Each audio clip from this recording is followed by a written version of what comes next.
strategist with extensive experience in community-based tourism initiatives. Her work focuses on inclusive models that empower local communities while protecting heritage. We welcome ma'am to this program. Srimati Manisha Pandey is a founding managing director of Village Ways, an organization working with rural and indigenous communities through responsible tourism. Her initiatives integrate cultural preservation with sustainable livelihoods. Welcome, ma'am. Professor K.T. Ravindran is the former Dean of the School of Planning and Architecture, New Delhi, and a distinguished scholar in urban and regional planning. His work highlights the relationship between cultural spaces, cities, and social equity. We welcome you to this program, sir. We also welcome Dr. Rajan and Khobragade IAS, Additional Chief Secretary, Culture Department, Biju KIAS, Secretary, Tourism Department, Srimati Shikha Surendran IAS, Director, Tourism, Dr. Divya IRS, MD Whistle, to this session. We are privileged to have such an eminent and diverse panel, and we look forward to an engaging and insightful session. Now I'm handing over the mic to the moderator, Sri Santosh Skutala, for further discussions. Thanking you all.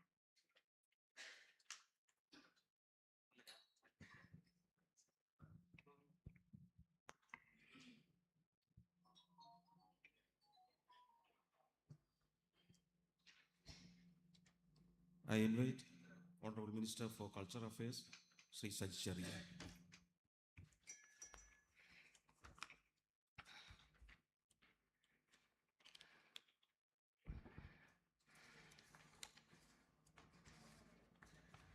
വേദിയിലും സദസ്സിലുമുള്ള പ്രിയപ്പെട്ടവരെ, കേരളം അതിൻ്റെ വികസന ചരിത്രത്തിലെ സുപ്രധാനമായ ഒരു ഘട്ടത്തിലൂടെ കടന്നുപോവുകയാണ്. Vision 2031 എന്നത് വരാനിരിക്കുന്ന ദശകത്തിൽ നമ്മുടെ ജനാധിപത്യത്തെയും വികസനത്തെയും എങ്ങനെ മെച്ചപ്പെടുത്താം എന്നതിനായിട്ടുള്ള കൃത്യമായ ഒരു കർമ്മരേഖ രൂപപ്പെടുത്തുക എന്നതാണ്. ക്ഷേമ വികസന പ്രവർത്തനങ്ങളുടെ ഒരു മാതൃക നമുക്ക് ഈ സർക്കാരിൻ്റെയും കഴിഞ്ഞ സർക്കാരിൻ്റെയും കാലയളവിൽ കാണിക്കുവാൻ സാധിച്ചിട്ടുണ്ട്. അതോടൊപ്പം തന്നെ നമ്മുടെ നാടിൻ്റെ മനസ്സും സംസ്കാരവും കൂടി വളരുന്നതാണ് യഥാർത്ഥ വികസനം എന്ന കാഴ്ചപ്പാടുമാണ് സർക്കാർ മുന്നോട്ട് പോകുന്നത്. സാംസ്കാരിക വകുപ്പ് മന്ത്രി എന്ന നിലയിൽ വികസനവും സംസ്കാരവും എങ്ങനെ കൈകോർക്കുന്നു എന്നും നമ്മുടെ ഭാവി പദ്ധതികൾ എങ്ങനെ വിഭാവനം ചെയ്യണമെന്നുമുള്ള ചർച്ചയ്ക്ക് തുടക്കം കുറിക്കാനാണ് ഇവിടെ ആഗ്രഹിക്കുന്നത്. നമ്മുടെ സംസ്കാരത്തെ വെറുമൊരു ആഘോഷമായല്ല, മറിച്ച് സാമ്പത്തിക വളർച്ചയെ കൂടി ഉത്തേജിപ്പിക്കുന്ന ഒരു സജീവ മൂലധനമായിട്ടാണ് കൾച്ചർ ആസ് ക്യാപിറ്റൽ നമ്മൾ കാണേണ്ടത്. ക്രിയേറ്റീവ് ഇൻഡസ്ട്രികൾക്ക് ആഗോളതലത്തിൽ ലഭിക്കുന്ന പ്രാധാന്യം ഉൾക്കൊണ്ടുകൊണ്ട് കലയെയും സാഹിത്യത്തെയും ഉപയോഗപ്പെടുത്തി പരമാവധി തൊഴിലവസരങ്ങൾ സൃഷ്ടിക്കുന്ന ഒരു മേഖലയായി സാംസ്കാരിക മേഖലയെ എങ്ങനെ മാറ്റാൻ കഴിയുമെന്ന് ഗൗരവമായി നമ്മൾ ചർച്ച ചെയ്യണം. ചരിത്രത്തെ കേവലം സംരക്ഷിക്കുക മാത്രമല്ല, മുസരീസ് ആലപ്പുഴ ഹെറിറ്റേജ് പ്രോജക്റ്റുകൾ പോലെ ഡിജിറ്റൽ സാങ്കേതിക വിദ്യയുടെ സഹായത്തോടെ അവയെ നവീകരിച്ച് വരും തലമുറയ്ക്കായി കൈമാറാൻ നമുക്ക് എന്തെല്ലാം ചെയ്യാൻ കഴിയും എന്ന് നമ്മൾ ചർച്ച ചെയ്യപ്പെട്ടിട്ടുണ്ട്. വിനോദസഞ്ചാരത്തെ കേവലം കാഴ്ചകളിൽ നിന്ന് മാറ്റി സഞ്ചാരികൾക്ക് നമ്മുടെ നാടിൻ്റെ തനിമയും കലകളും അനുഭവിക്കാൻ സാധിക്കുന്ന എക്സ്പീരിയൻഷ്യൽ ടൂറിസം രീതിയിലേക്ക് മാറ്റുന്ന പ്രവർത്തനങ്ങളാണ് നാം ചർച്ച ചെയ്യേണ്ടത്. ഒപ്പം ടൂറിസത്തെയും സാംസ്കാരികത്തെയും ഒരുമിപ്പിച്ച് എങ്ങനെ സാമ്പത്തിക മുന്നേറ്റത്തിനും തൊഴിൽ മുന്നേറ്റത്തിനും സാധ്യതകൾ നാം ചർച്ച ചെയ്യണം. വളർന്നു വരുന്ന ഡിജിറ്റൽ സാങ്കേതിക വിദ്യയുടെ പ്രയോജനം നമുക്ക് ലഭിക്കുന്ന തരത്തിലുള്ള ഇടപെടലുകളാണ് നാം ഇനിയും അങ്ങോട്ട് നടത്തേണ്ടത്. പ്രാദേശിക കലാകാരന്മാർക്കും കരകൗശല വിദഗ്ധർക്കും ആഗോള വിപണി ഉറപ്പാക്കുന്ന ഡിജിറ്റൽ പ്ലാറ്റ്ഫോമുകൾ സജ്ജമാക്കിയാൽ വളരെ ശക്തമായ ഒരു ക്രിയേറ്റീവ് എക്കണോമി കെട്ടിപ്പടുക്കുവാൻ നമുക്ക് സാധിക്കും. കേരള ടൂറിസം തന്നെ ഈ കാര്യത്തിൽ നമുക്കൊരു മാതൃകയാണ്. ലോകത്തന്നെ ഏറ്റവും കൂടുതൽ ആളുകൾ പിന്തുടരുന്ന വെബ്സൈറ്റും സോഷ്യൽ മീഡിയ പേജുകളുമാണ് കേരള ടൂറിസത്തിനുള്ളത്. അത്തരം സാധ്യതകളെ ഇനിയും കൂടുതൽ ഫലപ്രദമായി മറ്റു മേഖലകളിൽ കൂടി പ്രയോജനപ്പെടുത്തി എങ്ങനെ മുന്നേറാൻ കഴിയുമെന്നത് നമ്മൾ ഗൗരവമായി ചിന്തിക്കണം. സാംസ്കാരിക പ്രവർത്തനങ്ങളെ വികേന്ദ്രിക ജനാധിപത്യത്തിന്റെ ഭാഗമായി മാറ്റുക എന്നതാണ് നമ്മുടെ മറ്റൊരു പ്രധാന ലക്ഷ്യം. ഓരോ തദ്ദേശ സ്വയംഭരണ സ്ഥാപനങ്ങളിലൂടെയും സാംസ്കാരിക ബോധവൽക്കരണം താഴെത്തട്ടിലേക്ക് എത്തിക്കാൻ എന്താണ് നാം പ്ലാൻ ചെയ്യേണ്ടത്? ഇതിനൊരു ഉദാഹരണമാണ് കോഴിക്കോട് നഗരത്തിന് ലഭിച്ച യുനെസ്കോ സിറ്റി ഓഫ് ലിറ്ററേച്ചർ പദവി പോലെ കേരളത്തിലെ മറ്റു നഗരങ്ങളെയും യുനെസ്കോ ക്രിയേറ്റീവ് സിറ്റീസ് നെറ്റ്വർക്കിന്റെ ഭാഗമാക്കാൻ നമുക്ക് എങ്ങനെ കഴിയും എന്നത് ഗൗരവമായി ചിന്തിക്കണം. കേരളത്തിലെ സാംസ്കാരിക പ്രവർത്തന നേതൃത്വം വഹിക്കുന്ന സാംസ്കാരിക വകുപ്പാണ്. 2031 സാംസ്കാരിക വകുപ്പിന്റെ പ്രവർത്തനങ്ങൾ കൂടുതൽ കാര്യക്ഷമമാക്കുവാൻ ആധുനിക സൗകര്യങ്ങൾ, സാമ്പത്തിക പിൻബലം, ആസ്ഥാന മന്ദിരം, ഭരണപരമായ നവീകരണം, ഇത് നമുക്ക് എങ്ങനെ ആർജിക്കാൻ കഴിയുമെന്നത് ചർച്ച ചെയ്യേണ്ടതായിട്ടുണ്ട്. ഞാൻ ഈ പറഞ്ഞത് ഇപ്പം ഇല്ല എന്നതുകൊണ്ടാണ് അത് പ്രത്യേകം പറയുന്നത്. ശാസ്ത്രീയമായ ഒരു സംസ്ഥാന സാംസ്കാരിക നയം രൂപീകരിക്കുക വഴി വരും കാലത്തെ സാംസ്കാരിക വെല്ലുവിളികളെ നേരിടാൻ നാം സജ്ജരാകും. ഇതിനുള്ള പ്രവർത്തനങ്ങളുമായി നമുക്ക് മുന്നോട്ട് പോകണം. കേരളത്തിൻ്റെ അഭിമാനമായ കലാമണ്ഡലത്തെ എല്ലാ കലകളെ ഉൾക്കൊള്ളിക്കുന്ന വികേന്ദ്രീകൃതമായ ഒരു യൂണിവേഴ്സിറ്റി ഓഫ് ആർട്സായി ഉയർത്താനുള്ള പദ്ധതി നമ്മൾ മുന്നോട്ട് കൊണ്ടുപോവുകയാണ്. ഈ പദ്ധതി വിജയിപ്പിച്ച് ലോകോത്തര നിലവാരമുള്ള ഒരു യൂണിവേഴ്സിറ്റിയായി കലാമണ്ഡലത്തെ മാറ്റണം. ഇന്ന് നാം നേരിടുന്ന വലിയ വെല്ലുവിളികളായ വർഗീയതയ്ക്കും വിഭാഗതയ്ക്കുമെതിരെ മതം, മൈത്രി, മാനവികത എന്ന ഇപ്പോൾ സാംസ്കാരിക വകുപ്പ് ആവിഷ്കരിച്ച പദ്ധതി അത് ജനങ്ങളിൽ നല്ല മതിപ്പാണ് സൃഷ്ടിച്ചിട്ടുള്ളത്. ആ പരിപാടികൾ സംഘടിപ്പിച്ച കോഴിക്കോട്, എറണാകുളം, തിരുവനന്തപുരം വലിയ ജനപങ്കാളിത്തമാണ് ആ പരിപാടിയിൽ കണ്ടത്. അത് കൂടുതൽ മുന്നോട്ട് കൊണ്ടുപോകേണ്ടത് വർത്തമാനകാലത്തെ ഏറ്റവും അനിവാര്യമായ കാര്യമായിട്ടാണ് ഞാൻ കാണുന്നത്. എല്ലാ പഞ്ചായത്തുകളിലും കലാപരിപാടികൾക്കും പ്രഭാഷണങ്ങൾക്കുമായി സ്ഥിരം സാംസ്കാരിക ഇടങ്ങൾ ഉണ്ടാകണം. ഇടങ്ങളില്ലാത്തതാണ് കേരളം അഭിമുഖീകരിക്കുന്ന ഏറ്റവും വലിയ പ്രതിസന്ധി. ഇപ്പം നാട്ടരങ്ങ് എന്ന പേരിൽ ഒരു മണ്ഡലത്തിൽ ഒരു കേന്ദ്രം എന്നത് നടപ്പാക്കുന്നുണ്ടെങ്കിലും സാമ്പത്തികമായ നമ്മുടെ പ്രയാസങ്ങൾ കൊണ്ട് അത് യാപിപ്പിക്കാൻ കഴിയുന്നില്ല. അത് യാപിപ്പിക്കണം എന്നതാണ് നിർദ്ദേശം. ലോകമെമ്പാടുമുള്ള മലയാളി സമൂഹത്തിലേക്ക് സാംസ്കാരിക പ്രവർത്തനത്തെ എങ്ങനെ എത്തിക്കാൻ കഴിയും? ഇപ്പോൾ നാം മലയാളം മിഷന്റെ ആഭിമുഖ്യത്തിൽ നടത്തുന്ന പ്രവർത്തനം അതിലൂടെ മലയാള ഭാഷയെ ലോകത്തിലെ മലയാളി സമൂഹത്തിൽ എത്തിക്കാനും മാതൃഭാഷയും സംസ്കാരത്തെയും ചേർത്ത് പിടിക്കാനും മാതൃഭൂമിയോടുള്ള സ്നേഹം വർദ്ധിപ്പിക്കാനും ഇടവരുത്തുന്ന പദ്ധതികളും നമ്മൾ കൂടുതലായി ആവിഷ്കരിക്കേണ്ടതുണ്ട്. കേരളത്തിൽ ഏതാണ്ട് 10,000-ഓളം ലൈബ്രറികൾ നിലവിലുണ്ട്. ഈ 10,000-ഓളം ലൈബ്രറികൾ സാംസ്കാരിക വകുപ്പുമായി ബന്ധപ്പെട്ടുള്ള പ്രവർത്തനങ്ങൾ ബന്ധിപ്പിക്കുന്നത് ഭാവി പ്രവർത്തനം നല്ലതായിരിക്കുമെന്നാണ് എൻ്റെ നിർദ്ദേശം.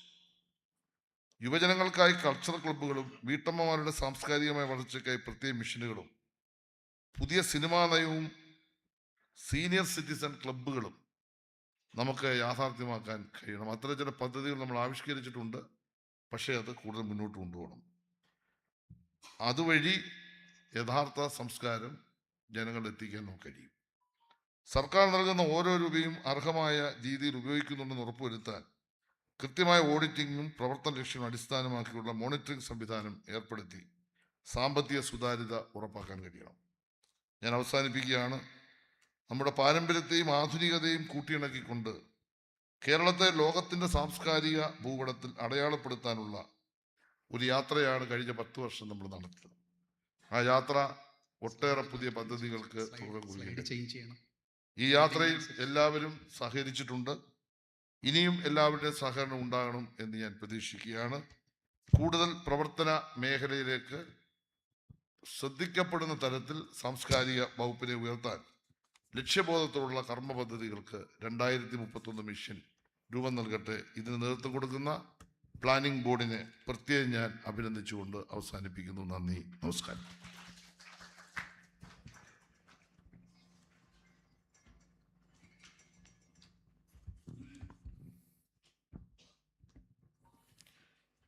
Greetings and welcome to the seminar on cultural development, heritage and tourism. As we gather here today, Kerala stands at the threshold of a new era in tourism and cultural heritage. Over the past decade, we have made significant strides in showcasing our rich cultural treasures and natural beauty to the world. As we look ahead to the next 5 years, our roadmap for 2031 focuses on sustainable growth, innovation, and community engagement.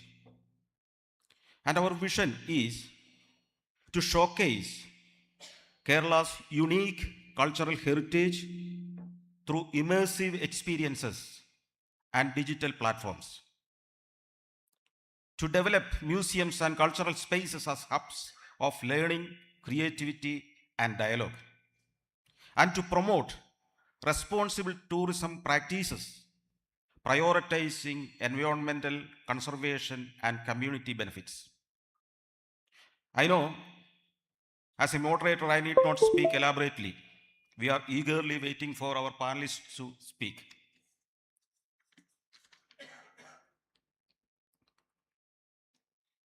Each speaker will have 12 minutes to share their thoughts. We will have an interactive session or a discussion session at the end of the end with the participation of the audience. It will have about 20 minutes. And there will be a 10-minute summary session also. And let us start with our first speaker, Srimati Suhasini Maniratnam.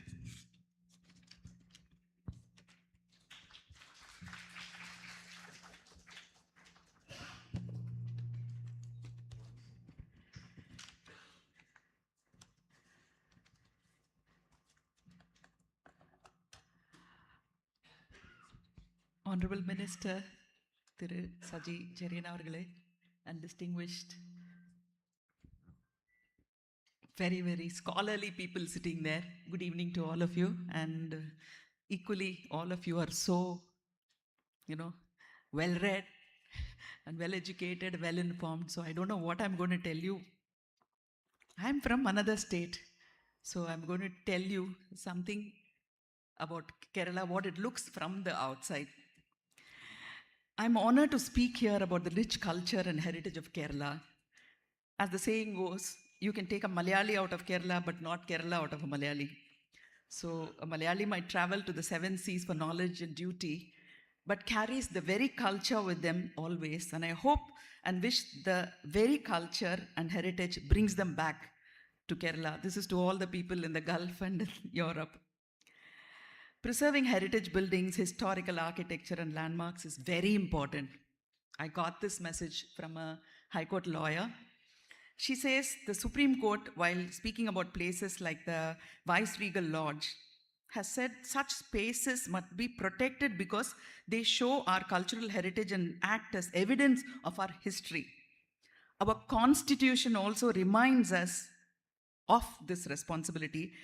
It lists as the fundamental duty that every citizen should value and preserve our rich and composite culture. Another way to understand this is as an intergenerational responsibility. What we inherit from the past is not just only for us to enjoy, it is something we must pass on safely to the future generation. Interestingly, she said one more thing. The word culture itself comes from the idea similar to agriculture. Agriculture is about nurturing soil so something valuable can grow. In the same way, cultural heritage, our art, architecture, traditions, and landmarks needs care, attention, and continuity. Whether it's agriculture, art, or social values, culture grows only when it's protected, nourished, and respected. So let me come to Kerala. Kerala's heritage for an outsider like me is like a living museum. Temples carved from wood, ancient murals, backwater houseboats, Theyam shrines, Kathakali stages, and those big kovilagams that still smell of sandalwood and history. The people conserving it are a mix. Older masters like the Kathakali gurus who trained for decades, Theyyam performers who pass down the trance rituals mouth to ear, and families who still run traditional Ayurveda clinics or weave choir robes the old way. Society wise, it's a group effort. I think that's what we should insist on. Families still host Theyyam at home. Temples keep the rituals going, and community groups like the Kerala Folklore Academy train new performers. Even NRIs send money back to rebuild old houses or fun festival. The vibe is heritage isn't a museum piece. It is something you live, share, and protect because it's what makes Kerala feel like Kerala. It's inspiring to see how everyone from kids with phones constantly to old masters with calloused hands is keeping it breathing. There's something very interesting about religion and Kerala, even though we are all secular. I think religious tourism has to be looked at because you have some places of utmost historical importance in Kerala. Adi Shankaracharya, the great philosopher who revived Hinduism in the 8th century, was born in Kaladi, a small village in Kerala around 780 CE. He literally started his life and mission right here in Kerala. Many see him as the one who entered or re-entered India's spiritual landscape through that Kerala route because he traveled the whole country debating, unifying, and giving Hinduism its modern philosophical backbone. So in a way, Kerala didn't just receive him, it gave the world him. And Kerala was one of the very first and most peaceful entry points for two religions. St. Thomas landed in Kerala in 52 AD, making it the earliest known arrival. Later came the other people. And for Islam too, the earliest mosques and communities started in Malabar coast in the 7th century via Arab traders. That's the oldest Muslim presence. Surprisingly, when you compare North India to South India in terms of religion, North India got Islam mostly through conquest and migration, while Kerala got it quietly through commerce and centuries later.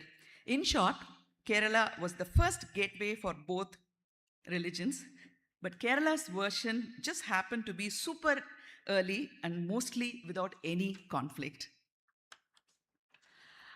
About Kerala people and how you welcome us from outside with your culture.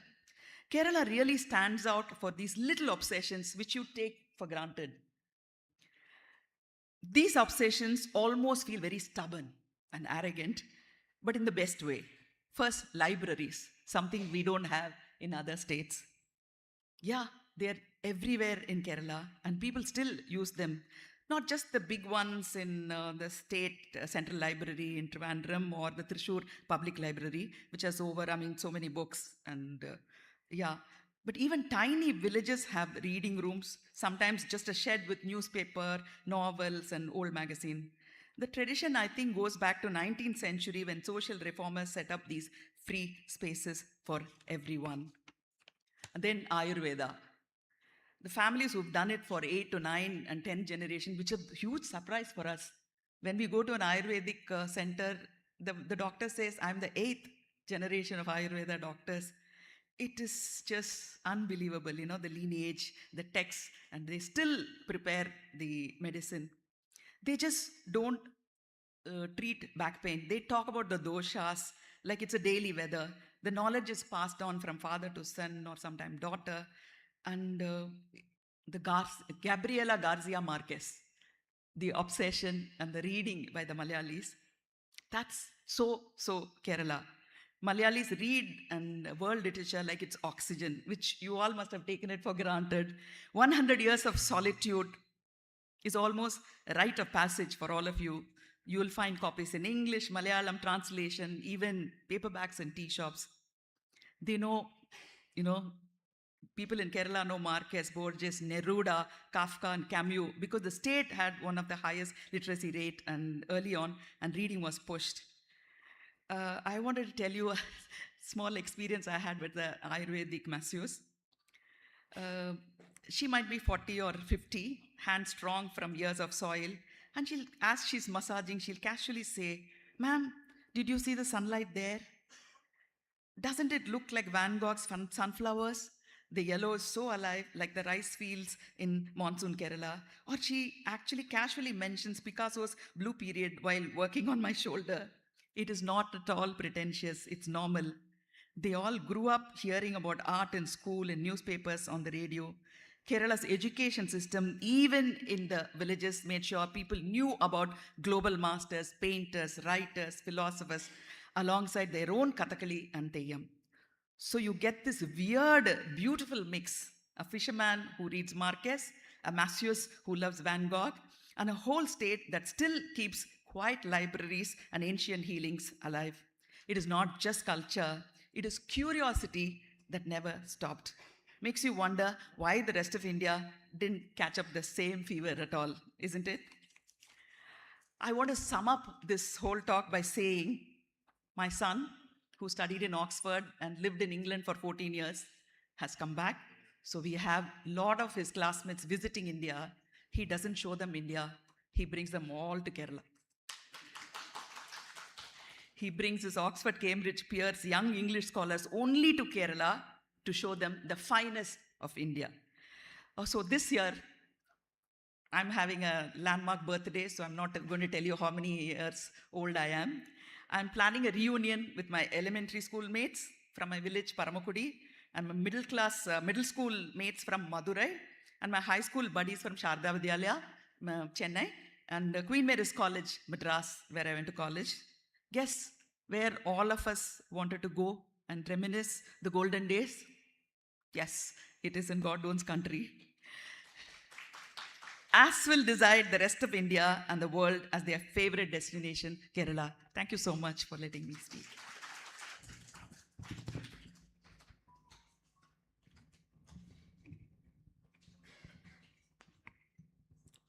Thank you, Suhasini ma'am, for your wonderful speech, emphasizing on pilgrim tourism and Ayurveda. Next, there is a video presentation where next is Payal Kapadia, but she is not present here. We will play a video.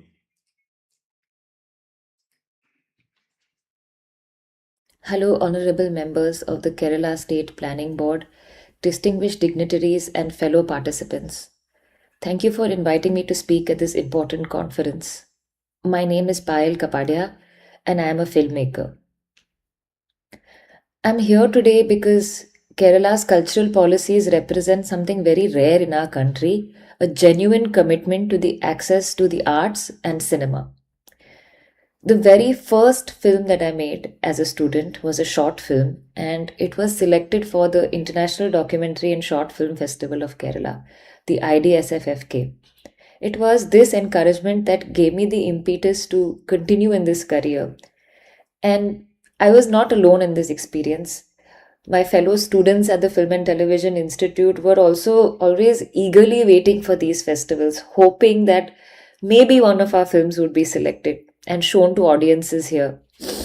And this was because the festivals in Kerala bring the world's most important films and filmmakers to India.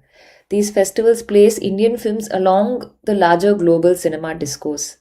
And so world cinema doesn't become something that is distant or, relegated to something niche or elite.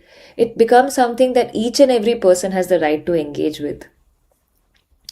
These festivals have created progressive communities of young filmmakers who support each other, learn from each other, and build from this collective strength. In our country today, artistic spaces are being systematically shut down, particularly those that dare to question the dominant ideologies. Kerala's film festivals function as a sanctuary of progressive and secular thought. Taking a strong stance against censorship this year too, IFFK has shown us that cinema in Kerala will not be silenced. That being said, it's also a fact that cinema is a very expensive art form. Without state intervention, it can remain in the hands of a few who have inherited wealth and social capital. The Kerala State Film Development Corporation's production grants to women filmmakers and filmmakers from the underrepresented castes challenge this structural inequality. They recognize that the perspectives that are systematically been excluded so far from our screens are precisely the ones that need to be seen the most urgently. Along with this, the Kerala film market and similar initiatives further strengthen this ecosystem by creating professional networks and commercial opportunities. All these steps are certainly in the right direction, but yet there's still more work to be done. Kerala has built an extraordinary pool of skilled film technicians, cinematographers, editors, sound designers. I propose that Kerala extend production subsidies not only to local filmmakers but also filmmakers from all over the country and the world who are committed to do their production within Kerala, employing Kerala's film workers and technicians. This serves multiple purposes. It creates a sustained employment for Kerala's cultural workforce. It establishes Kerala as a production hub, and it becomes a mechanism for further expanding progressive and secular values to cinema that is beyond Kerala as well. I would also urge the Kerala State Chalachitra Academy to support archiving and restoring older Malayalam movies and make subtitles so that these incredible films can be seen the world over. Lastly, I believe that giving out smaller grants, especially to film writers and screenwriters, to further encouraging writing for cinema that is radical and doesn't need to bow down to just commercial returns. What Kerala demonstrates is simple but profound. Culture is a public good, not a private commodity. People need access to cinema and the arts for various reasons, for entertainment, and sometimes just as a distraction from daily life, and other times as a way to engage with the world and think critically. All these are extremely fundamental components of human life. Along with this, people need the material means to create, to tell their own stories, to participate in shaping this culture, rather than merely consuming it as it is handed down to them. So, through this structural support, through sustained investment, through these policies, Kerala has built a cultural ecosystem that proves to us that an alternative is possible.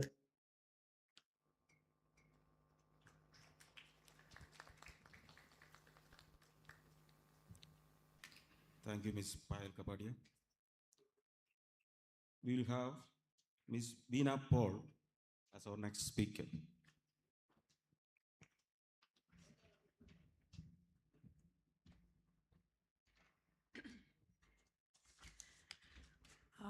Good afternoon, everybody. Distinguished panel, minister who left, I think he had something else. I read the vision document that was circulated, and I would like to sort of address some of the challenges that I see. Payal and Suhasini have spoken very well about the culture of Kerala. I would like to also redefine what I think is culture. So many years ago, somebody asked me, why is this Kerala small little state, why are they organizing this film festival? Why should a state put in so much money for a film festival? Of course, now there is no question. 30 years later, we know that Malayalam cinema in India stands at the center of all regional cinema and, in fact, Indian cinema. And I personally very strongly believe it is part of this is because of the International Film Festival of Kerala, where there is exposure, there is ideas, it is a space that has created the courage for filmmakers, including Payal, to try things, to make mistakes, etc. So, I'm not questioning at all the culture of cinema or anything else. So I just want to say, what is culture? Traditionally, it's this whole thing of shared values, beliefs, customs, traditions, behaviors, material objects, which are now in museums. It's a way of life, language, food, art, all this is considered culture. But I would also like to define and put forth that what makes Kerala a different kind of culture, apart from all this business of tradition, etc., is an environment that fosters analytical, logical, independent thought, moving beyond passive acceptance of information, and also to evaluate evidence, question assumptions, and consider diverse perspectives. And I think that is when we say we are a literate state. For me, this questioning that exists in Kerala, that is what we have to foster, and that is what we have to encourage. You know, I mean, I'm sorry, but you know, Kathakali and all are very important things. But today, it's not enough to just watch Kathakali and understand it. I think we are at a position, we have to, as a state, as a culture, question all this. Where does it come from? Transforming our differences into opportunities for progress. You know, for a state like ours, all this is very ingrained, but we do know today there are forces that are working very hard to destroy this questioning, to destroy this belief that nothing should be taken at face value. Perhaps one of the most crucial challenges that remain and have always to be addressed is that of inclusivity. Intentionally valuing and respecting diverse practices, ensuring all have full access and representation. This is not mere tolerance, but an actual sense of belonging. The state has to have spelled out equitable policies, active engagement, and through these, dismantle unconscious biases. I think for this, it is important that the state has a stake in the funding of culture. And I think this, what Payal just said, the number of, we are perhaps the only state that provides these kind of subsidies for making films. We have spaces. But I think we have to really believe in this. Everybody has to believe that this is an important and necessary function that the government undertakes, the stake in the funding of all cultural events. Kerala has done remarkably well in event organization. We have the Biennale, we have ITFOK, we have IFFK, we have world-class exhibition. But the question that remains is education and preservation. I think education becomes the core of this issue of saying that, yeah, we can organize film festivals, we can organize the Biennale, but what happens to the people who come to that? Do they engage? Do they engage in the way that we want them to? Of course, tourism is important, of course, but even tourism has to raise this question of engagement. I don't think to imagine that people will come and enjoy and go is enough, frankly. You know, there are lots of, so I think we have to train a workforce. Basically, we have to train a workforce that points to all this and gives people the experience of seeing Kerala, of understanding Kerala through this critical eye. We have to have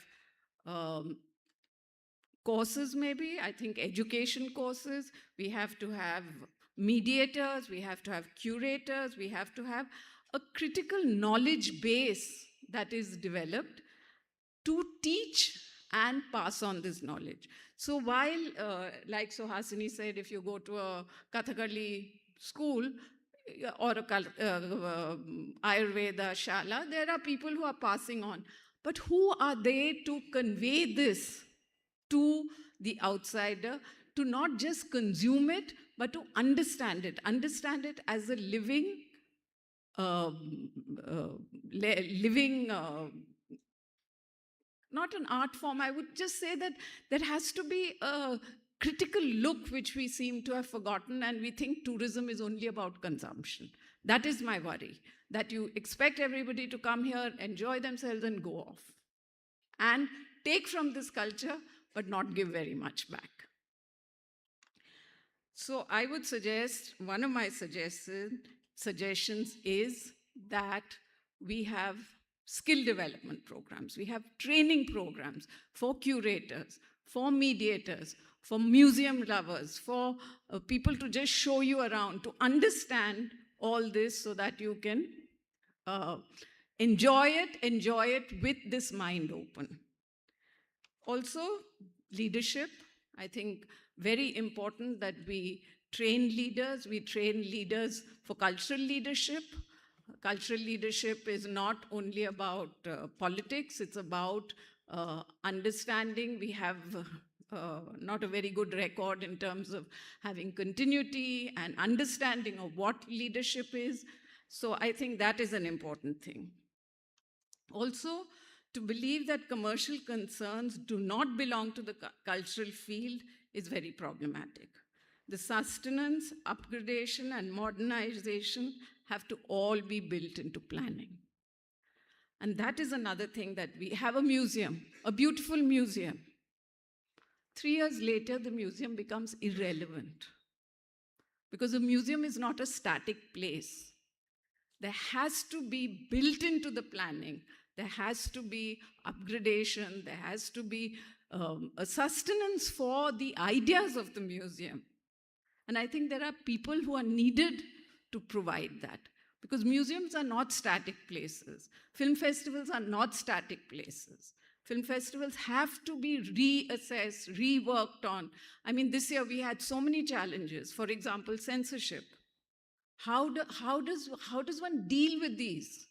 Who are the people who are engaging with these ideas that are coming up? So these are, I mean, for me, these are, I mean, to believe that culture is something so beautifully that can be packaged and sold, for me is not. I think for Kerala, which is so crucial in this, it is important that Kerala looks at culture as something that is living, questioning, and to be developed in the way of saying it is also resistance. It is also where we are saying that diversity exists, everybody is included, representation, accessibility. These are our goals. Thank you. Thank you, Beenama, for putting forward a different perspective of the topic.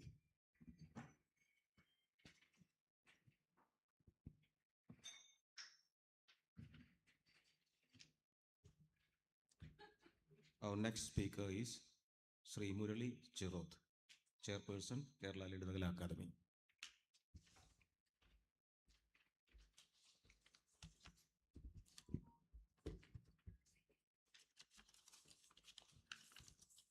Thank you. Yeah, okay. Yeah, thank you very much. My name is Murali Chiroth. I'll start with my write-up first, then I'll go through the slides. Okay. In recent years, Kerala has witnessed a dynamic convergence of cultural development, heritage revitalization, and tourism innovation. One of the most compelling examples of this synergy is the Kochi Muziris Biennale, widely regarded as one of the most significant cultural interventions in contemporary India. Since its inception in 2012, the Biennale has reshaped Kerala's cultural trajectory by transforming the relationship between art, space, and society. The Biennale can be understood as lived and negotiated cultural space where reality, imagination, identity, and politics intersect. In the Kerala context, this enables art to become simultaneously political, experimental, and socially embedded. Historic warehouses, port structures, and colonial era building in Fort Kochi are not merely preserved as heritage artifacts. They are reactivated as dialogic spaces where contemporary artistic practices reinterpret layered histories. From the perspective of cultural development, the Biennale represents a shift from preservation to production. It expands cultural capital by fostering artistic experimentation, global local exchanges, and public engagement with contemporary art. By creating platforms for emerging and established artists, the Biennale strengthens Kerala's creative ecosystem and enhances its position with international art networks. Cultural development here it's not confined to institutional patronage, but emerges through participatory engagement, interdisciplinary dialogue, and critical discourse. Moreover, this cultural ecosystem contributes to educational enrichment, exposure to contemporary art within historical charged spaces cultivates holistic creative growth, depends critical thinking, and nurtures emotional intelligence by integrating heritage awareness and artistic expression. The Biennale model demonstrates how cultural initiative can transform learning into context sensitive and reflective process. Here I have a couple of action points I've written. Develop a cultural events. I'll just read it from here. Develop a cultural events calendar with global visibility. Create Biennale linked to tourism circuits, art heritage, and gastroculture. Establish Kochi as a permanent creative tourist zone. Encourage district level mini biennales and art festivals. Micro to macro museum strategy for advancing socio-political and economic growth of cultural sector. So this also helps Kerala move from leisure destination to culture, intellect, creativity destination, attracting high value tourists. Higher per capita tourism revenue aligned with Kerala's quality over quantity model. Next slide.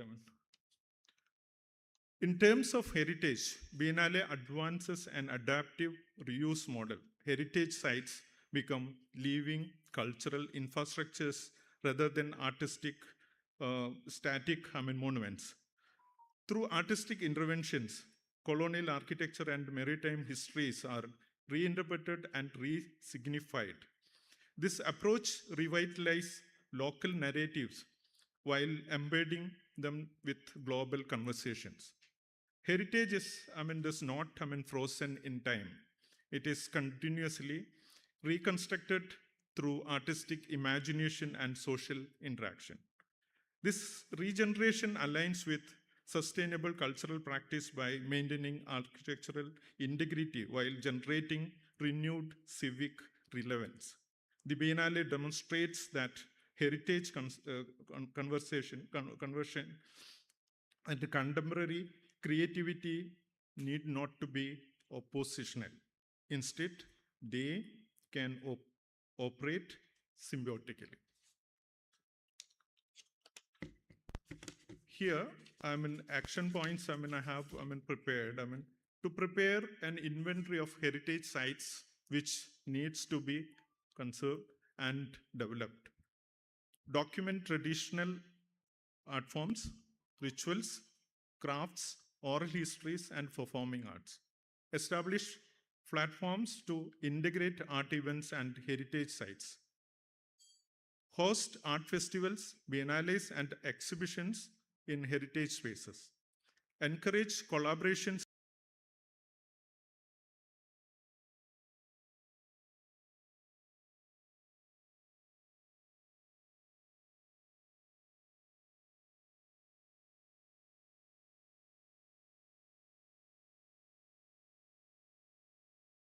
from tourism perspective. The Biennale shifts Kerala's cultural tourism paradigm from the passive sightseeing to experience-led engagement. Visitors are drawn not only scenic landscape but to immerse cultural encounters, art walks, discussions, performances, and site-specific installations. Tourism became knowledge-driven and participatory. This transformation stimulates livelihood diversification across hospitality, local entrepreneurship, cultural production, and informal sectors in informal structures. Rather than focusing slowly on economic metrics, the Biennale cultivates intangible value, place branding, cultural diplomacy, and global visibility for Indian contemporary art. The last.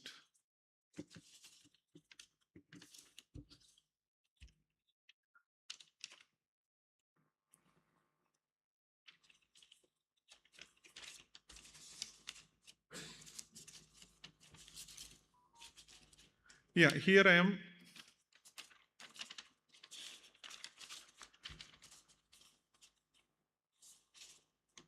Coming to the educational side, the action points I've written here is curriculum reforms to be undertaken to bring about art integrated learning in schools.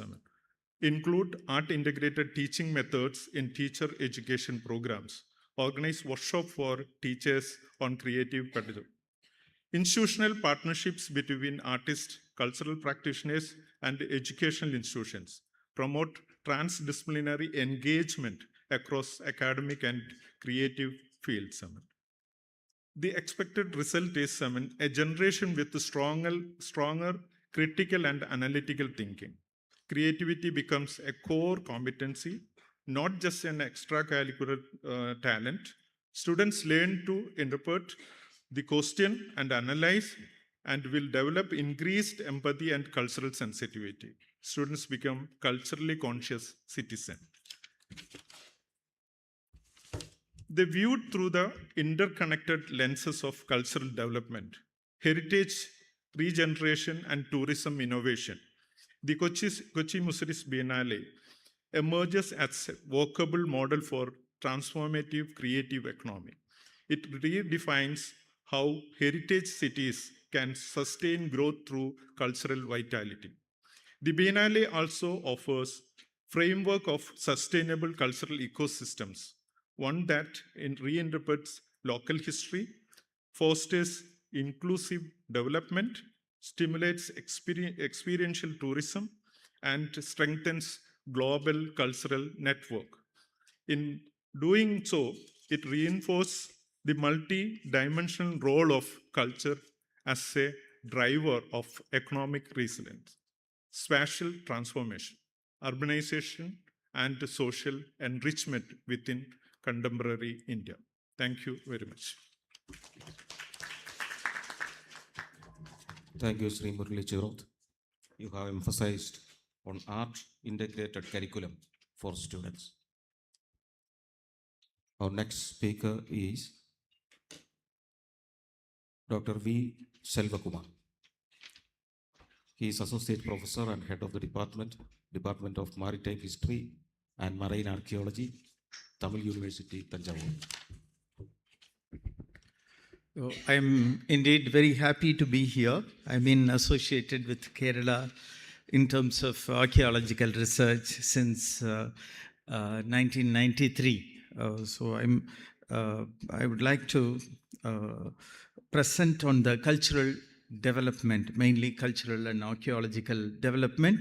There are two main ideas I'm going to present. The first idea is related to proposing World Heritage status for Edakal Caves. Actually, Edakal Cave is a very important archaeological monument in Kerala, and I think we have not done enough to promote it to the global stage. Archaeology should be seen as an agent for economic and cultural development. So far, archaeology has been, especially till the 1980s across India, archaeology has been seen as a kind of marginalized field. Only since the 1990s, the perspectives are changing. If you look at the Western countries, they have been doing a lot in terms of developing museums, site museum. In fact, Kerala is a very important area in terms of archaeology and cultural history and cultural heritage. We need to develop more site museum. For example, Pattanam, which was excavated since 2007, we have to take effort. Similarly, Cheraman Parambu, which was the capital of the Cheras, there we can create a site museum. Similarly, Kadakarapalli, where archaeology department excavated a boat of 13th century. So we have very rare finds in Kerala, and Pattanam, which is identified with Mussiris, had an Indian Ocean connection. Can you believe about 2000 years ago, people from here, they traveled right up to Europe, down to South China Sea. We have recently finding, I was in a seminar in Chennai organized by Tamil Nadu State Archaeology Department. In the Valley of Kings, there are some Tamil names. In fact, we are talking about Tamilagam 2000 years ago, Tamil name, Sigai Kotran. And some of the people who traveled, they are very much from Kerala. Mainly, Mussiris was a hub for the entire Indian Ocean region. Kesigacha's excavation, which Vijay Cherian and other Dr. K.P. Shahjan and other carried out, in fact, brought out important evidence connecting Indian Ocean. We have ample scope for developing this as a site museum. Already KCHR is building a museum there. Then we have to think of community as a custodian of the heritage monuments. What really happens is we have central government laws, 1958 and 2010. And these two laws have a different kind of perspective, limiting 100 meter, 200 meter regulation. We can think of an alternate model where, suppose if there is a megalithic burial in a property of a person, we can convert into a government and panchayat and the custodian, local owner model, in which some kind of revenue sharing arrangement could be done. Some of these monuments are very important. They are in the private property. So this is one area. We need to have an integrated approach to archaeological heritage management and site museums. So, we need to do a lot of such activities with regard to the Kerala archaeology is concerned. Pattanam Museum, which is under construction, so we need to have more such museum. There is a model that we need to adopt. The speaker who presented before, he mentioned about Kochi Bainale. I am also associated with some of these lectures, and in Bihar Museum is the best model in India. If you have time, you should visit Bihar Museum. The government, they simply outsourced it to a Japanese company. They have brought out a fantastic museum. Sometimes, if you think we can build everything and do, the project takes a lot of time. One of the aspects we need to do is that project management and review, where if you have a project after 5 years, 10 years, we have to have a major review so that we can achieve a lot of things.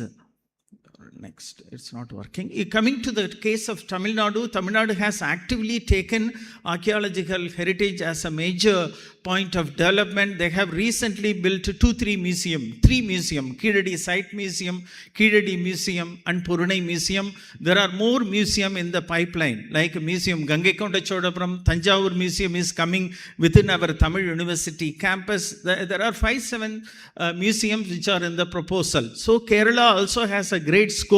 There are proposals for Kodungalur Museum, Alappuzha Museum, but they are taking a lot of time. So we need to focus on these aspects so that we integrate heritage sites along with the tourism circuits. And also our museums have to be very attractive. We need to redesign in the age of this artificial intelligence and digital context. We need to work on this more. I think the PowerPoint is not coming.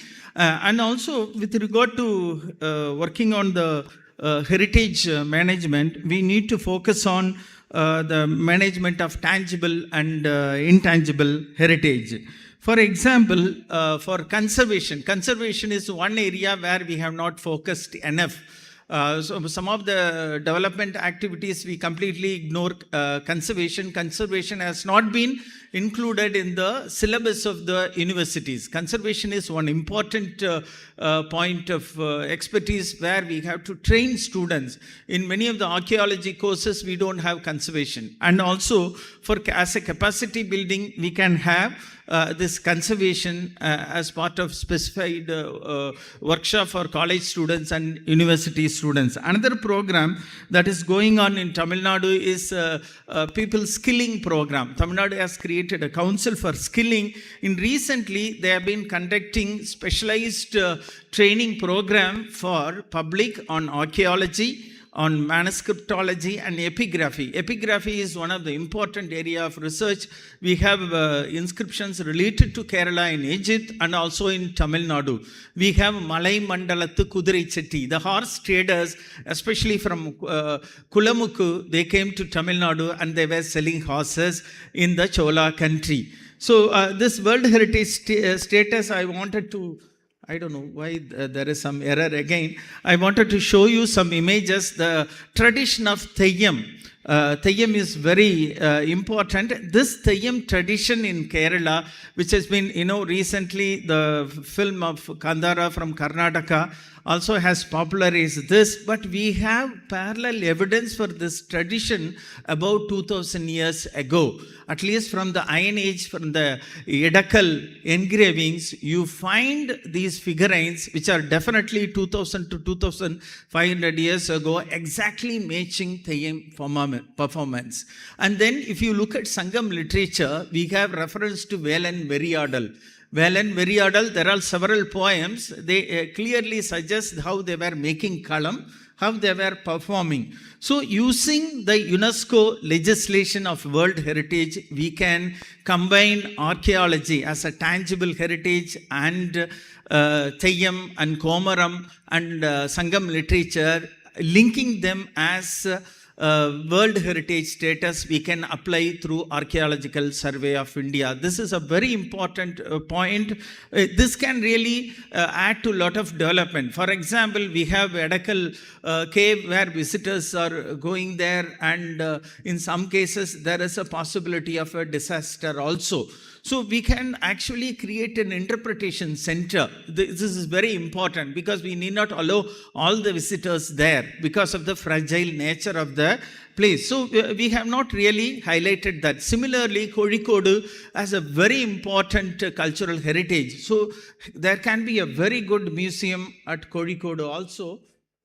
So it's not working. Okay. Yeah. So these are the Edakal engravings. Yeah, you can see some of the image. This image particularly, look at this. There is a person holding a thing on this, and on top there is a kind of decoration. This is the most clearly, matching image for Theyyam or other kind of traditional dance ritual dances.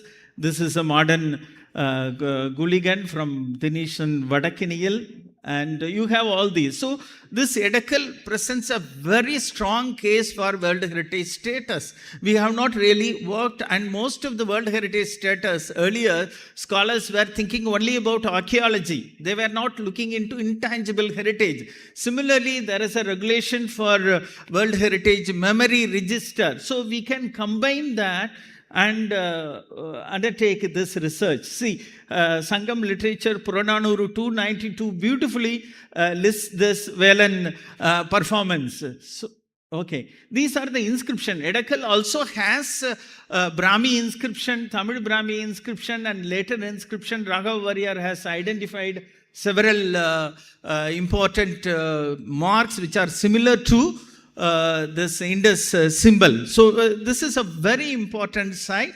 And coming to this conservation focus and heritage management of Kerala, we need to have more training programs on archaeology and archaeology-oriented sciences and salvage excavation. Kerala is one place where we find beautiful rocket caves when people are constructing houses, and they need to be retrieved using salvage excavation. One of the problem now is for everything we have to approach the central government for permission, which they have a Kaaba meeting and which takes a lot of time. We need to have a specific legislation enacted for salvage excavation, and where we can ask the central government to create an online platform. If it is a salvage excavation by a state government archaeology department, it can be approved within 1 week. This kind of legislation is very essential.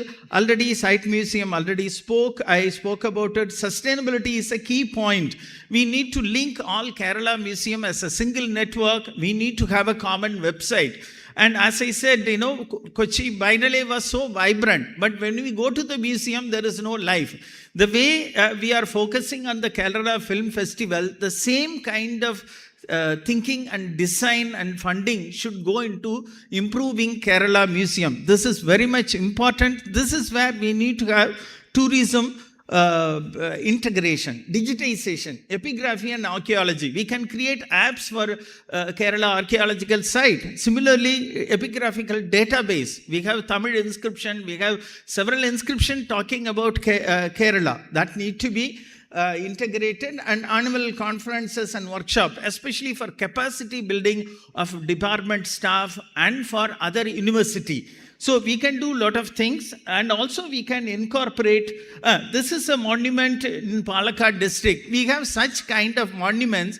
in private property. Sometimes they are scared that government will take over. Sometimes they're simply destroying it. So this is where we can develop a model where we incorporate the local people as a custodian. We create an MOU with them. You involve the panchayat, so that whatever the income, if there is an entry ticket, 40% for the landowner, 40% for the panchayat, and 20% for the archaeology department. And also government can give some kind of grant, some kind of subsidy to the landowner, so that they will protect this. So we need to rethink the way heritage is managed and archaeological sites are managed. Already I mentioned about Kerala's skilling workshop.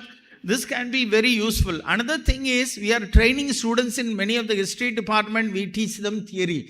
Internship can be a very good opportunity. For example, you link one government college or a university, as they are adopting a heritage monument and archaeological Kodakallu or Topikallu. What they are doing is, they are sending their NSS team for cleaning and maintaining. So we are trying to build a triangular kind of network involving archaeology department and local college or university and the panchayat and the landowner, a kind of quadrangle arrangement in which they are managed. So this is one of the points I wanted to add. This is what I already said. People, community, panchayat and archaeology department kind of arrangement. Creation of new legislation other than 1958 and 2010. Landowner enters an agreement with the local panchayat, and the monuments are developed. Visitor fee is charged 40-40-20. And government gives some support in addition to that. Anything that we do, we cannot make people entirely to depend upon government funding. If you look at the medieval inscription, you see it's people. Government came only later. They were building tanks. They were doing a lot of things. So this is where we need to look at some of the inscriptions. That should be part of our syllabus. This is something, very important point I wanted to highlight. I think, yeah.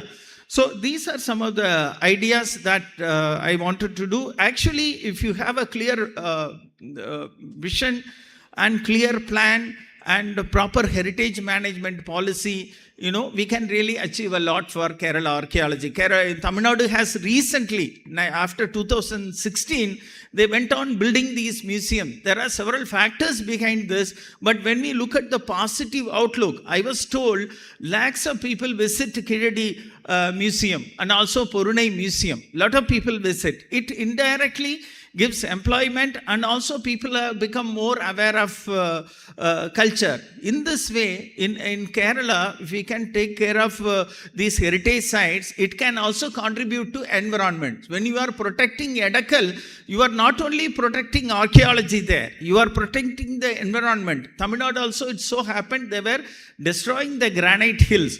Through archaeology and also declaring certain area as a biosphere, they could protect the entire context. If you visit some of the monuments near Madurai, you will see an isolated Jaina image standing. All around the granite hills they have destroyed. So now the concept of protecting the landscape has come into archaeology. That is where the approach of landscape is very important. Not just the monument. You look at the landscape. You are conserving environment also. In a conventional notion, what they did was they divided heritage into tangible and intangible. This concept has been dumped. You cannot separate heritage into intangible and tangible. They are integrated. Similarly, culture cannot be separated from environment. We all live with all these animals and everything. There is a beautiful Tamil song by one of the folk singer. He says that Nayum Nariyum in the Kulam Avaralukkum Sondamadi. It says we always think that resources are only for us. It also belongs to these animals. So that's a beautiful concept. Same way, we also need to take care of the coastal erosion and climate change in the coastal area. Some of the sites, for example, Fort Kochi, there are submerged forts. So we need to think of climate change and the impact of environment. So when we are taking care of archaeology, we are taking care of the entire environment. So these are the points that I wanted to highlight. So I'll be submitting a very detailed document. I think we need to promote the archaeological heritage in a very global standard. This can really create a lot of opportunity. The purpose is not just tourism. It can also lead to public education, heritage education. It is also part of education. These are the three planks we should work on. And again, when we promote tourism, the sustainability is very important. Some sites, we have to promote soft tourism, especially like Edakal Cave. If you are going to push all these visitors there, some kind of disaster is bound to happen. So we need to have a clear-cut heritage policy, where to promote hard tourism, where to promote soft tourism. So these kind of ideas will really change. Especially, I am very passionate about changing these museums. We need to have a completely different approach. Kindly visit Bihar Museum and then see whether we have really displayed. This is what I also mentioned in some of the meeting. You talk about Tamil's glory, you talk about Cheras, Pallavas, Pandyas.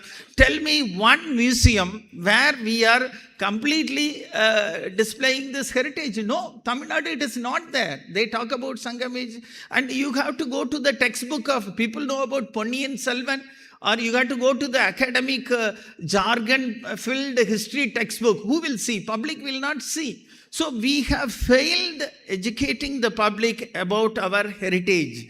Whether it is Chera history, we have the text of Padittu Pattu. Padittu Pattu could well be considered as a historical text which talks about the early history of the Cheras. So therefore, we need to rediscover our heritage, rethink the way of presenting to the public and also our students, our youth, as well as to the tourist. You visit any of the museum. I have seen some of the museums in Italy, UK. Our Indian museums they are not on par. I visited Taiwan, where they have made a beer factory into a museum. A beer factory of early 20th century has been a museum. But while we have so much of monuments, we can definitely convert them. We need to have a proper heritage policy document. So we have several policy documents for heritage management, museum and archaeology. I would suggest the Honorable Minister and the officials to create a clear-cut policy document and then kindly implement it. It can really change. Kerala has been leading in many of the fields in development. This can be a real model for the entire India. Entire India, it can be a very good model. With these few words, I would like to end my talk, and thank you so much for the opportunity. I'll be submitting a very detailed document to the officials and the ministers. Thank you. Thank you, Dr. V. Selvakumar. You have focused on archaeological preservation and public and student participation in preserving our archaeological sites. Our next panelist is Professor Anita Meterinda. Professor has sent us a video, and that will be played now. Excellencies, honorable ministers, distinguished leaders, partners in the progress of this extraordinary land that we call Kerala, Namaskar, and all protocols observed. My name is Anita Mendiratha, and I am the Special Advisor to the Secretary General of UN Tourism. It is my profound honor to be present with you today in a place that does not just host visitors, but welcomes them into a living philosophy. Please forgive me for not being with you live at this important moment in time for the Kerala leadership community. I assure you, however, I am with you in spirit. I also bring with me the warmest regards from the Secretary General of UN Tourism, Sheikha Al Nawas, who joins me in saluting your united focus on 2031 for the people of Kerala through the power of Destination Kerala. In that same spirit today, I wish to celebrate not only the spirit of incredible India, but specifically of incredible Indians, the people who reside in Kerala, the artisans, the farmers, the traditional healers, all of the citizens of Kerala, the storytellers, one and all, who are the heartbeat of the nation's soul. And the state of Kerala works towards 2031 and the 75th anniversary of its formation, including these direct engagements on Kerala's future development path and the role of tourism. I am confident, dear friends, that all of you know and feel that tourism cannot and must never be for tourism's sake. Because as we know very well, Kerala has always been a leader in unlocking a future of tourism development for the benefit of the people of Kerala for generations to come. Your starting point has always been an exceptional one. Why is that? Because Kerala stands tall as an inspiring, proven example of how public action can improve people's well-being and contribute to social, political, and cultural change, not only in Kerala, but across India, and an example across the world. However, my dear colleagues and friends, these times in which we live are not like those of the past. We stand here today at a profound crossroads in the history of global travel. We are living in an era of global truth, because the truth is, as we know, once upon a time, our industry was obsessed with the where and the what. A destination was a place to be consumed, photos captured, reviews posted, the real lives of the people of a destination, a background hum, not a frontline focus. The combination of ticket, money, passport was a rite of passage. But as we all know, this is fundamentally wrong. And then suddenly, Mother Nature grounded us all, keeping us apart by closing borders, skies, and travel dreams with the global pandemic. As the world has opened up, as our world now enjoys global reconnection and travel enjoys a new appreciation, the priority has shifted from the what and the where to the why and the how. Travelers are searching for a way of being and wonderfully a way of contributing. They are asking why a culture survives and how their presence can honor it. This is a unique opportunity for Kerala, one to offer a depth of domestic and international differentiation that connects on a human level, far beyond the reach of traditional competition. Which is why, to be future-proof as a tourism economy, we must move beyond traditional destination promotion and embrace a framework of 3 unbreakable dimensions: people, principles, and promise. Tourism's success in our new world of travel is measured by a sense of pride and a sense of purpose that is felt by local hosts. A host who, by opening his or her home, is keeping their own identity, their opportunity, their dignity, and their first future prosperity alive. This shift, this is a call to action to all of us tourism leaders and practitioners. Because, dear friends, as we know, local participation in extending genuine hospitality to visitors from across the country, region, and the world, this is not a policy. It is a philosophy, and it is one that requires consistent, clear, credible, and sustainable development across a destination, one home, one heart at a time. In being asked to share with you all today in my address case studies on how such models of destination development might be working around the world, I decided actually not to take you through a case study, but rather I ask you, colleagues, to join me on a journey. Join me on a journey to a place experiencing true holistic transformation at economic, social, cultural, and environmental levels through tourism. This place, it is a place called Alula.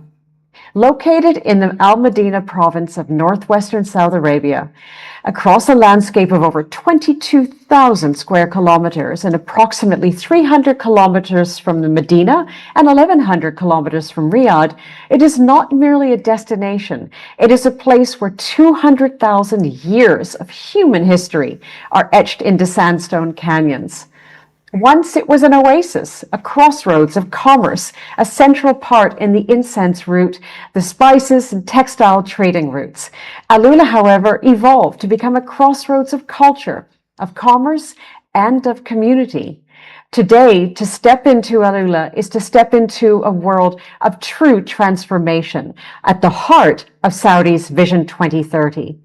Under Vision 2030, Saudi Arabia and Alula is a cultural heartbeat where it's allowing Saudi tourism strategy to come alive through the lives of the people of this beautiful location. It represents a sophisticated shift in global travel, a move away from mass tourism towards high-value, heritage-led, soft-touch experiences. Because what truly sets Alula apart is the community-first philosophy. From a local population of approximately 60,000 residents, development isn't happening to them, it is happening with them. By prioritizing economic and social well-being of the local population, Saudi Arabia is ensuring that Alula's rebirth is sustainable, it's authentic, and it's deeply human, modernizing while keeping its heritage and its people at the absolute center of the frame.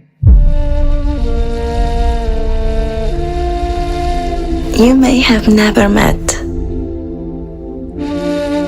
but she has nurtured humanity for over 7,000 years.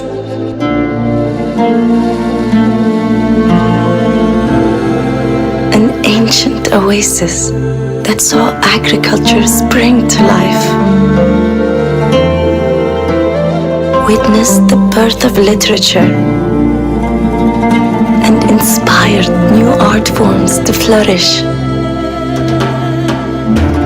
Her promise is to revitalize, always and in all ways. Reviving tradition, welcoming travelers, embracing new ways of thinking, and restoring environments. She is not only breathtaking, but life-giving.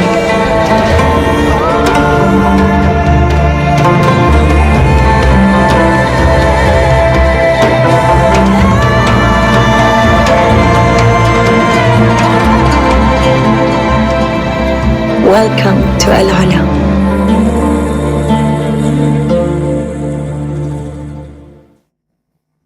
As you can see, across Alula's chosen priority niches of guest experience brought to life through year-round experience curation and, importantly, festival activation, whether wellness, extreme or soft adventure, sport, heritage and archaeology, astronomy, music and arts, Alula is alive 365 days a year across the entire Alula province, with and for the people of Alula. The metrics that they have in place are very clear. And I'm giving you this example not simply as someone from the outside, but as an insider, having been blessed to be on the advisory board for the Royal Commission for Alula since its very first days of destination development back in 2018 and for a subsequent 4 years. I can hand on heart say that the RCU has always been fearless about not only saying yes, but saying no. Saying no to the metrics that we used to look at in terms of success, visitation, spend, but looking now at Alula in terms of metrics of true sustainable success, the impact on the local people, the impact on the environment, the impact on the reputation of Saudi Arabia. In Alula, tourism for tourism's sake has never been accepted.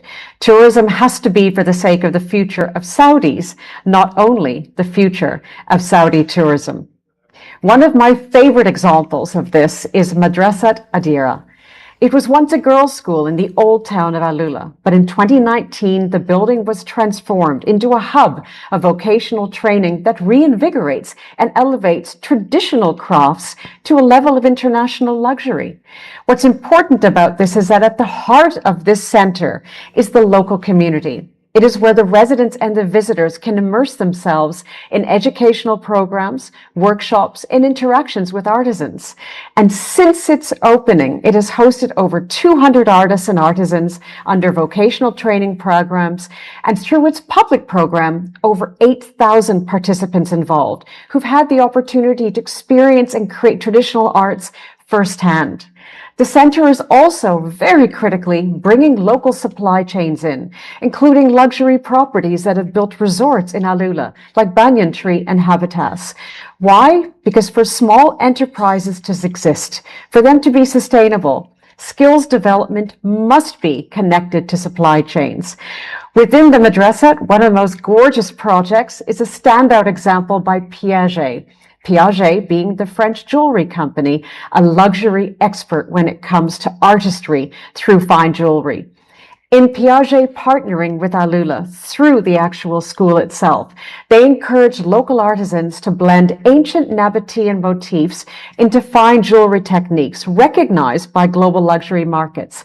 Because in Alula, the industry isn't being built around the people, but by them. And importantly, when we look at a program like this and how it has allowed the people of Alula to celebrate their heritage, their history, and their creativity, they're weaving the local community into the fabric of the brand. Alula, therefore, has created a defensible identity that cannot be replicated. Its competitiveness lies in its authenticity. While others are building hotels and creating models of replication, this is manufacturing that is deeply rooted in local identity and local pride. My dear friends, I share this example with you for one reason: to empathize that in all destination development, anywhere, integrity and intent is our greatest asset. It is no longer about the value of tourism. It's about the values of tourism. And these values have become a powerful force of tourist attraction. Because in our new world of tourism, our promise to the traveler must be simple. We look after our own, and therefore we look after you. And if we now return to India and we look at the aspirations, looking towards the future, we do so under the ambitious umbrella of India's national vision. His Excellency Prime Minister Modi has set a transformative goal to elevate tourism's impact to double contribution to the national GDP. This is not a fiscal target. It is a commitment to the upliftment and the celebration of incredible Indians through travel. This model proves that tourism in India is about more than just building hotels. It is about building a vibrant, united, participating society. And by prioritizing the people of Kerala as the primary stakeholders of Vision 2031, we create a sustainable ecosystem where economic growth and social pride are inextricably linked. The world does not need more tourists, dear friends. It needs more places like Kerala, places that remind us of what it means to be human, to be connected, and to be proud of where we come from. Today, as you shape the future of Kerala, your eyes all on 2031, may your hearts remain focused on the role of tourism in not only strengthening the value of Kerala's tourism economy, but the values of Kerala's tourism community.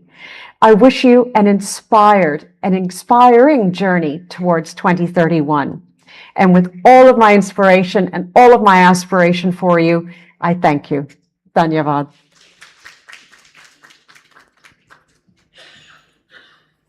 Thank you, Professor Anita Matrinda.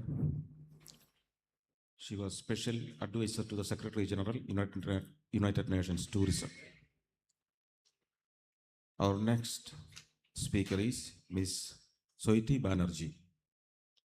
She is a responsible tourism strategist.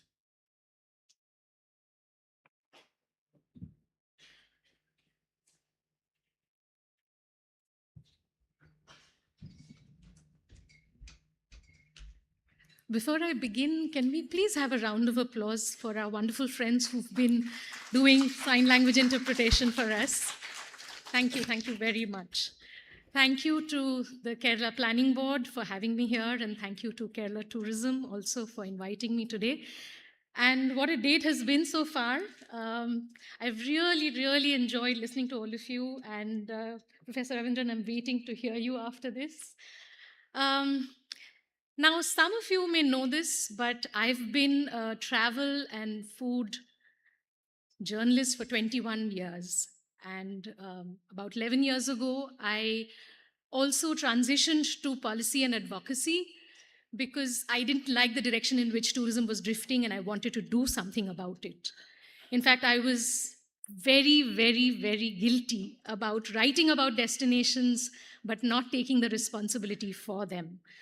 I got the opportunity then, luckily, to lead a responsible tourism initiative across India, which meant that because tourism is a state subject, I worked with several governments, including Kerala, and I got to map and learn about wonderful enterprises, best practices in some of the remotest parts of our country. And I'm saying all of this because I want to say this with great conviction that, and not because I'm here in God's own country, that Kerala has been and Kerala is ahead of the curve when it comes to tourism and especially responsible tourism. I saw some fantastic examples, in fact, at the RT Fest yesterday evening, thanks to Mr. Rupesh Kumar and his team. But as Shelley once said, nothing wilts faster than laurels that have been sat upon. So we can't do that. We must innovate, we must grow, we must challenge ourselves because that's what leaders do. Now, I'm going to share, I'm very glad that we're having this conversation on Vision 2031, and I'm going to share my vision with you. And I'm going to use these 4 touchstones of culture, community, climate, and catalysts. But before I do that, I just wanted to set a bit of context. Now, when I was putting this presentation together, I asked myself, what are the words that I would hope that Kerala owns and claims as its own by 2031? And I know that some of these words are already legitimately yours. You already are known for responsible tourism globally. And I've been part of initiatives that Kerala Tourism recently hosted with The Hindu on accessible tourism, on inclusive tourism, on gender-forward tourism. But having said that, knowing that all of this, I mean, all these are your goalposts, I still feel it would be wonderful if these words are the vertebrae of the vision of 2031. I also wanted to draw your attention to the fact that we don't exist in isolation. The tourism industry doesn't exist in isolation. We are affected by everything that's happening around us. The world around us affects us in very important ways. And therefore, it's important to look at the broader cultural signals to know what are we building for the future and who for. These are things that you probably already instinctively know. Digital fatigue is real. All of us are feeling it. People are going back to analog ways. Their magazines are coming back. People are going for holidays without their phones, you know. So it's happening already. We know this. But we are going, and this is going to only continue to increase. People will want freedom from their screens. And every other year, and this is hilarious, honestly. Every other year, someone will walk up to me and say, "Oh, guess what? Nostalgia is such a trend this year." Well, I'm sorry, but nostalgia is not a trend. We are human beings. We like to look back and we like to smile about things that have happened in the past. So that's always going to be something that will be attractive. And people want to go back to a time and place that they can't go back to. And I believe that Kerala can remind them what that life was like, even today. So we must think about that. We must see if we can optimize it as well. Similarly, you know, tourism has become about experiences. So we have to build deeper, we have to build wider, we understand that. And therefore, this talk of hyper curated, hyper local, hyper personalized experiences, which is all very great, but can it also be simple? For heaven's sake, do you read a book because of the craft of it, or do you read it because for the pleasure of reading it? And that's exactly what a holiday should feel like. That should be the texture of tourism, where you can feel the joy instead of trying to understand how your itinerary looks and what's in it. So similarly, even for travelers, they don't want to make micro decisions anymore. They don't want pillow menus. They don't want to decide, 30,000 things in a day, which is a huge advantage, because if we don't want to decide, can we quietly insert the sustainable options as the default options? So somebody who's making that choice is already making the right choice because it happens to be sustainable. So we have to understand human behavior and build for it. Not just build because we have this idea of what a tourist looks like. Similarly, cut the digital din. All of this is valid for what you're trying to do. But the last two, I think, are very, very important, certainly to me, which is to hand the mic over to the communities. Let them tell their stories themselves. I've been a storyteller. I have been on the other side. I've tried to tell their story as honestly, as earnestly as possible, but it's never the same thing, honestly. So let them tell their stories, make that happen. Because in a lonely world, and how lonely is our world getting? It's only going to get even more lonelier. In the age of AI, be more human. And the only way to build that community is by including the community, is by asking them to share their stories themselves.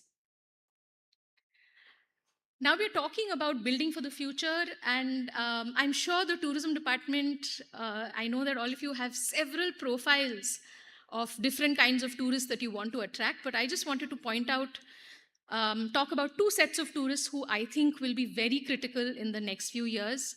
This is Gen Z. This is not rocket science. We know they're in their 20s. They're traveling more, they're spending more, and they are the ones who are going for spiritual tourism, by the way. You would not think so, but they're the ones who are going for spiritual tours. They are the ones who want mental health holidays and wellness holidays. This is not a 70 plus senior tourist. This is a 20-something-year-old tourist that wants this. I'm not saying, I've not put these because they came off the top of my head. I've put these here because I know for a fact that people are already designing these tours, right? They're staying like a monk for a full month in Spiti. They're traveling across the country over 2 weeks in a cramped train compartment because they're going with startup, others who are beginning startups and, they want to interact with them. And when they can't do that, they are going to their own backyards for a social experience, which is basically a treasure hunt in Bombay, for heaven's sake. That's what they're doing. Why? Because they want to be, as I've said there, it's a phrase that is not mine, but I think it's very, very true. They want to be alone together. And can we think about this? Aren't we also alone together? When you're with your phone, are you alone together or not? Can someone nod? Yes, no? We are alone together when we are with our phones. So all of us as travelers want to be that child, honestly, who wants the parent in the room, and preferably maybe the siblings as well, even if the sibling and the parent is not playing with you. We are those people today. So are we building for that is a question that we need to ask. Also, this is another category that I think we don't talk enough about, although there is more conversation today about seniors and multi-generational groups. Kerala is already a favored destination, and I just wanted to quickly point out that this is another group that is growing. It's already at 10% for the OTAs. Otherwise, the online travel agencies who have so much data, they're collecting all your data, they're collecting our data, they're data crunching. So they know something that we don't, which is the seniors are traveling, not just retirees from Britain or from Australia, but seniors and retirees from our own country are traveling more, spending more. And that's why, whether it's Make My Trip, by the way, Make My Trip is not the only one, everybody else, Ease My Trip, Thomas Cook, all of them are doing this. They're tying up with senior care facilities to offer them holidays. And this was a specific and a very simple example of Make My Trip's offerings. Of all the holidays that they have suggested, the one place that they have mentioned in India, everything else is Dubai, Sri Lanka, etc., happens to be Kerala. So Kerala is already recognized as a senior, friendly destination, as a multi-generational destination. Also, we know this, if you build for multi-generational groups, you're technically building for everyone, right? So it's common sense. Oops. Yeah. I'm not going to dwell a lot on this because I don't think I have time. I've already, probably eaten up most of my time. But I just wanted to pause for a second to say there are also risks and vulnerabilities. And I know that Kerala is already very, very safe in multiple ways, but not just for guests, but also for hosts. I'll share this presentation with all of you if you want. But there are multiple ways in which we can make a destination safer. And I think these should be the metrics of success. Not how many travelers you've managed to attract, but whether you have you've resolved some of these problems, or you are somewhere in the journey to resolving them, right? So that's something that I wanted to highlight. Oops. Okay, now for the vision itself, and I'm going to try and share it in a way that is best understood by all of us, because not everyone in this room is a tourism wala, so they will not understand our usual language. But pardon me for that. I just wanted to say that we are talking about cultural tourism. I noticed that in your note you said that Kerala wants to rebrand itself and celebrate cultural tourism, right? And all I'm saying is you're already doing that, you've always done it. We in India, we have been doing that as well. But in the past 5 or 6 years, and I want to say it's the pandemic years, but I also feel that somewhere in 2018, 2019, something had already started shifting. We were already trying to create experiences which were a notch above the rest, right? Okay, quick question. How many of you have slept on your terrace under the night sky? Yeah? How many of you do that today? I live in Delhi, so please, my apologies. I cannot do it. I cannot sleep on the terrace. But somewhere in the middle of Madhya Pradesh, someone is in a high-end resort. They are asking you to come and sleep in a sky bed. And what is the sky bed? The sky bed is just this, mosquito net and a machan on a farmer's field, and the farmer gets paid and you get to sleep under the stars with the sounds of the cicada or whatever, right? So it's nostalgia, again, that we are playing with. We're trying to create experiences that make us feel something, because we want to feel something different when we are traveling now, yeah? I don't know if you can see this, but right at the end on that corner, that's me. I picked up a brush after, 30 years when I went for a botanical art holiday. And guess what? I discovered I love grasses. I didn't know that. So that's what, did you think of a botanical art holiday earlier? Did anybody think of a botanical art holiday? No, right? Now we are talking about these things, and when we are building for the future, we have to try and understand how to bring this texture to tourism.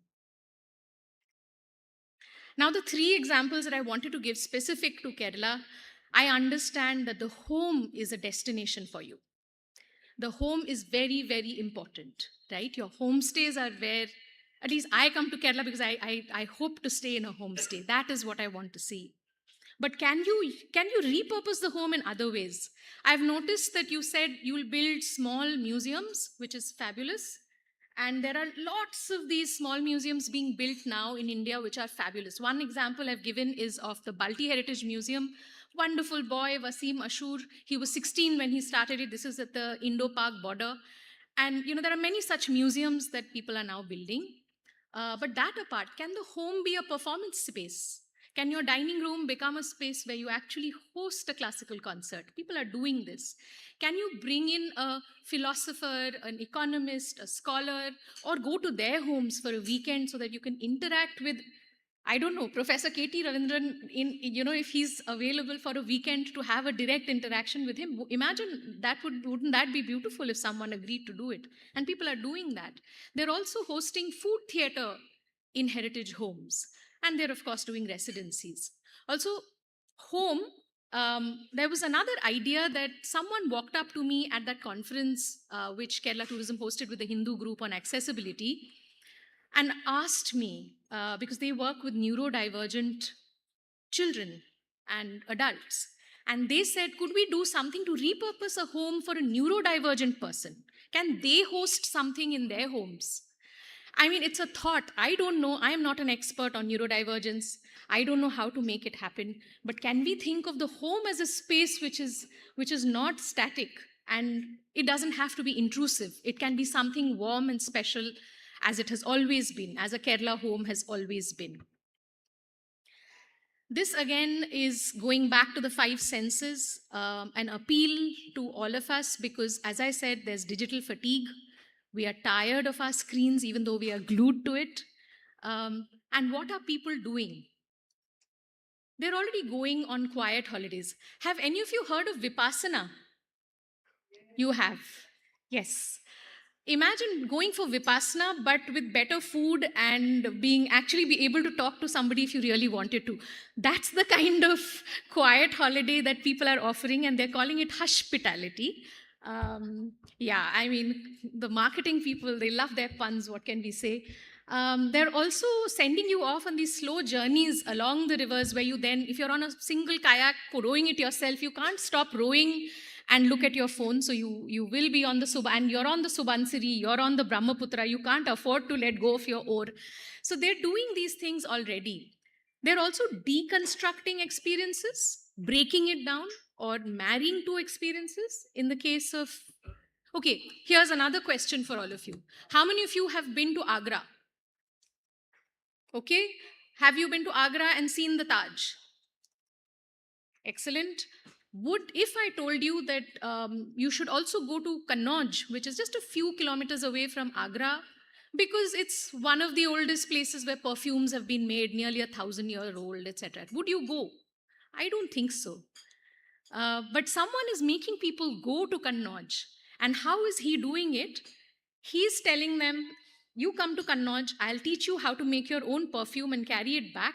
Also, I'll feed you a fine dining meal, which is connected to different fragrances.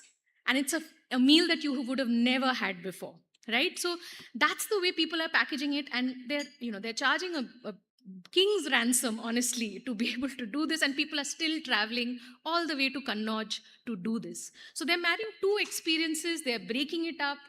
Interestingly, someone is leading a forest walk or a forest bathing walk by using Mary Oliver's poetry. So really, it's about stretching our imagination and making the experience richer and more heartfelt. It should feel like something you want to go for yourself. I think that's where the future lies. And this is the third point that I wanted to make. I think Anita also talked about it. Everyone today is asking, what is the purpose of my travel? Why am I traveling? And I really hope more people ask this. Anita Mendirata mentioned this. I know that this is happening globally. So more people, young people are asking, why am I traveling? Right? And to answer this question, well, again, I mean, perhaps the pandemic did it. I think many of us picked up interests and hobbies that we had long forgotten. So those have been revived again, and those those deep learning experiences and interest-led opportunities are now growing. So that's another space that when you're talking about cultural tourism, this has to happen in very, very interesting ways. I'm not going into the specifics because I know, for instance, Me Meraki also offers online experiences which make, which can be done through the year, not just during the season of tourism. Okay, now quickly, because I think Professor Ravindran will speak after me, but I'll quickly go through this last section of my presentation. Bear with me. The last three touchstones that I had mentioned were community, climate, and catalysts. And the word that comes to mind is collaborate. Why reinvent the wheel when someone's already doing it? Why not partner with them? Why not collaborate with them? Bring them in. Why are you've done this already in multiple cases? Do it more. There are so many people across India doing interesting things. And I mean, I know about so many of them. I know that if we talk to 5 other people in my orbit and in the next orbit, we'll find out about so many others who are doing this, right? Climate science is not easy. It's complex. And I am a tourism wala. What do I know about climate? I only know the basics. So bring in the experts. There are local organizations that are working and doing fantastic work in Kerala itself. Bring them in. Equinoct is one of them. Also because disaster management and tourism, as we have seen in Kerala, especially because of responsible tourism and how the communities are connected between each other, it becomes critical when there is a flood or when there is a landslide, and we have seen that happen time and time again. Tourism has stepped up when there has been a disaster. So all of this needs to be done. These partnerships, these collaborations need to be built knowing that there might be another disaster tomorrow. How can we make sure that we have the right knowledge and we have the right people to help us through it? The last element there where I've said carbon emission counters. Yesterday at Tanima Farm, which is in Palakkad, I saw a stall they had at RT Fest, and their thirst for carbon, they were telling me, oh, we talk to our guests about carbon calculators, etc., etc. So people are already ready for this. And even in our country, in wildlife lodges in central India, for instance, this is Chambal Safari Lodge, by the way, where they're already doing this. So there are technologies that are already available. Why build another? Just ask them, can we please partner to do this? This will be quicker, it'll be better, it'll be glitch-free. Similarly, for other catalysts, tech, like I said, many people who are working with citizen science, who are working with different kinds of things that can help tourism, work with institutions. This is a picture from Damu's Heritage Dine. Has anybody been to Arunachal Pradesh? Yes. Most of us, when we go to Arunachal Pradesh, we go to Tawang because that's the most prominent circuit. And Tawang, but we rarely ever go to Chug Valley, which is not very far. Same logic as Kannauj and Agra. But today, lots of people are going to Chug Valley. Why? Because these ladies who are of Monpa descent, Monpa is a religion that predates Buddhism, they are feeding you wonderful lunches and brunches and dinners in this restored old ancestral house of theirs. And this was done with participation from the World Wildlife Fund. So really, there are many such examples. I can go on and on because this is what I do. But I'm just saying, partner with the right guys. Look at Green Hub's model. I think you have fabulous youth programs. But I've worked now with, I've seen the Green Hub model very closely. They work in Eastern and Western Himalayas, and they basically help youth, local youth, learn filmmaking and tell their stories themselves. Also, they teach them how to run a responsible tourism destination. So is there some learning there that we can apply here as well? So some of these partners, I think it would be good to look at them. And finally, these last 2 slides are important, very, very important, because they talk about the community. So I request you for your attention. That, by the way, is Hirma Didi, one of the sweetest people I know. Smiles and laughs 24/7 a day, no matter what. She's from Munsiari, and I only put her picture up here because I've realized that that it's fantastic that Kerala Tourism is now working towards making sure that women who run homestays are also the owners of the homestay. Because traditionally, everywhere, the houses are owned by the husband or the father-in-law, and the homestays are run by women and their adolescent daughters, right? So they never get to be decision makers because the money is not coming into their account. They are not the ones who actually own the place. And I'm really glad that Kerala Tourism is already trying to do this, but this is going to be critical for 2031. I really hope that you make this happen. Similarly, skilling. I mean, Manisha, I mean, I'm looking at you and smiling because I know how much we rant about this. But what kind of skilling are we doing? We are teaching, very often teaching people how to fold hospital corners in their beds, you know, when they're hosting guests at their homestays. Who cares about hospital corners in a bed sheet? Teach them something that is valuable. This is a picture of someone who has been, is part of a group of women in Ladakh near Pangong So. I mean, these women live in a really remote part of Ladakh where they didn't study beyond class 8th. They did not study STEM subjects because why should women study STEM subjects? Mathematics, not a woman's game. So none of them were taught any of that. They couldn't go to Leh, they couldn't afford to study further. And then suddenly somebody brings a few astronomers to them. Within 7-10 days, teaches them how to read the skies. And next thing you know, they are showing travelers the beautiful, stunning skies of Ladakh, right? That is skilling. That is teaching them something that whether tourism is there or not, that's a skill that they will carry along with them. So think about the kind of skilling that we are doing, not just skill for the sake of skilling, also conservation.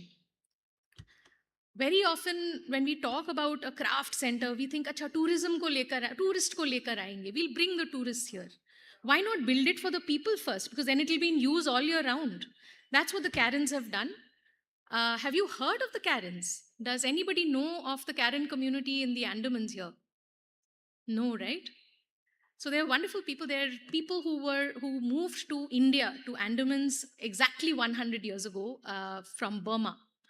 And now they realized, it was their 100th year last year, they realized that their own youth are forgetting their own traditions. And they were forgetting how to make their crafts, forgetting how to make their prawn pickle, which by the way is the best in the world. And that's why they built a center for themselves. And then they said, okay, travelers are also allowed. Please let them come. We'll teach them some of these things. But it was not built for the traveler. It was built for them. It was built for the community. So I think that's going to be critical again for 2031. And finally, the parallel income that I've mentioned for Pashu Pakshi is I think it's a website. Again, I know the young woman who runs it, very, very proud of the work she does. They sell souvenirs made by forest communities across the country, and they do this online. And they also sell B2B to hotels like the Taj and so on. And this is what keeps communities going. When there is a landslide, when there is a political event, there's a terrorist act, there is a pandemic, whatever, you don't know what will bring tourism to a halt tomorrow morning, right? So they are building things that will allow the Indian Post to send the souvenirs to the consumers directly so they can keep earning even when tourism may not be happening in your destination. So build in a way that tourism, your dependence on tourism is, I know it seems counterintuitive. Why should the tourism department, why should the culture department build in a way that, that you're not as dependent on tourism, but I think that's the key, to reduce the dependence on seasonality of tourism. And finally, by the way, I love the new campaign, Travel Now, Post Later.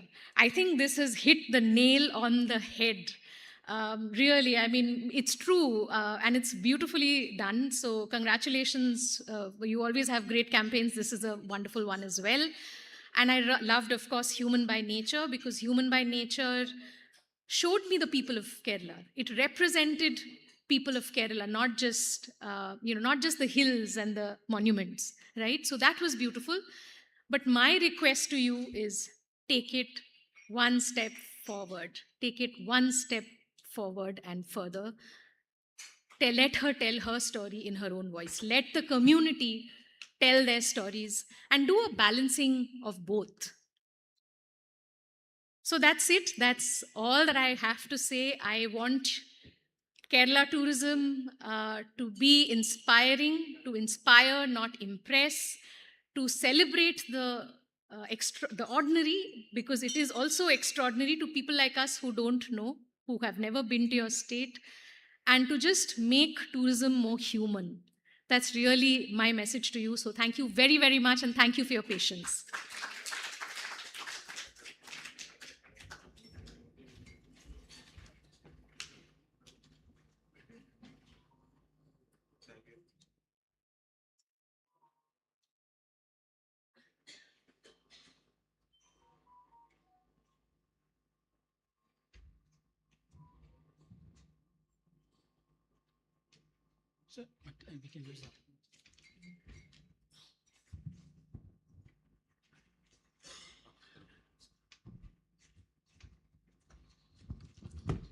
So Hasini madam has to leave early. So as a token of our appreciation, may I request Santosh George Kolangara sir to hand over.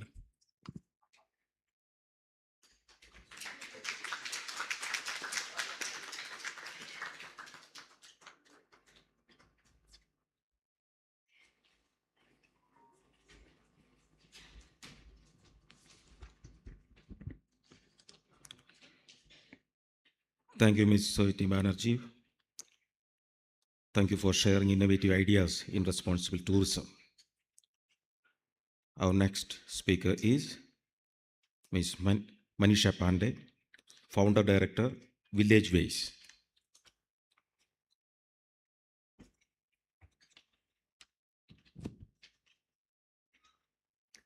Namaskar, everybody, and it's a great honor to be here, and I'm thankful to the Planning Commission as well as Tourism Department for this opportunity to be here today. And after such esteemed panelists, what they've just said, I think my presentation will just be a summary of what all of them have already said. But being a practitioner in tourism, I have my journey to share also, which sort of links with what is and should be and could be the vision, forward for everybody, not just for Kerala, but I think in general. So I start with the narrative that, community-led tourism, as we all know, I mean, it's an evident example. Kerala is an evident example of that, is certainly the pathway forward. And culture is not as one of the panelists mentioned clearly that culture is not a commodity. So culture, first of all, has to be understood what culture is all about. Because in most cases, when we talk about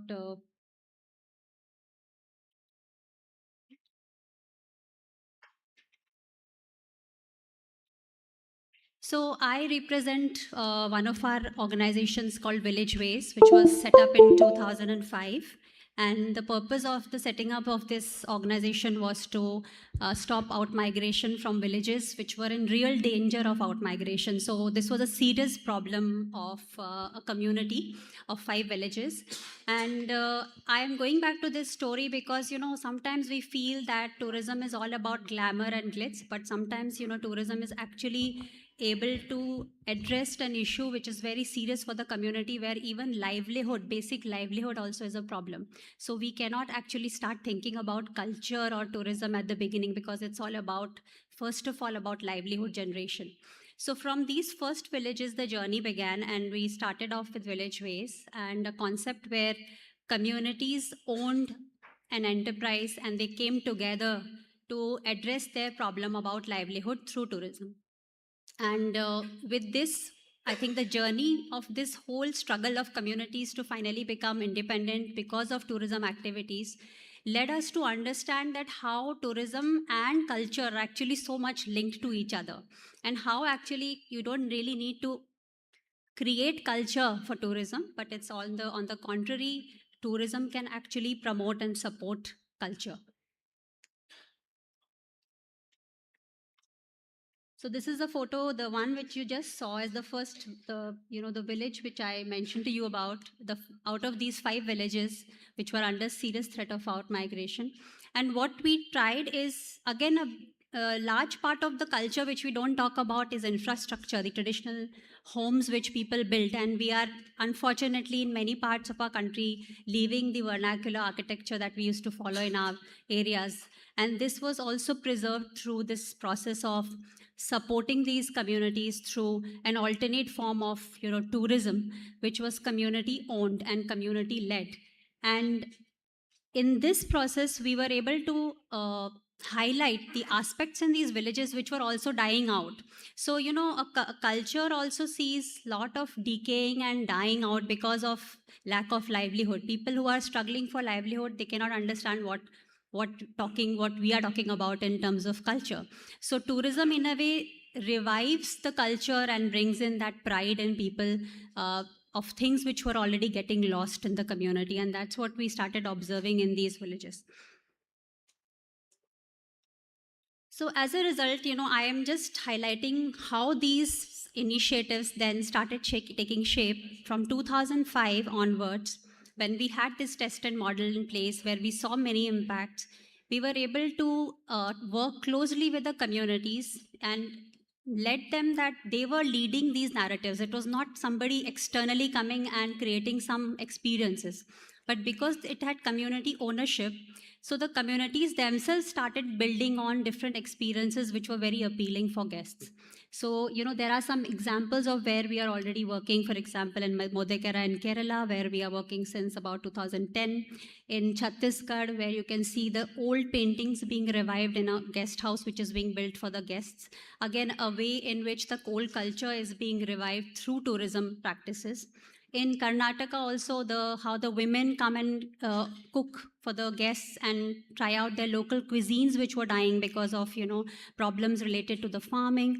So dying of farming was the problem, but not as such we were trying to build up tourism. It was addressing one issue about how we should protect the farming practices through tourism.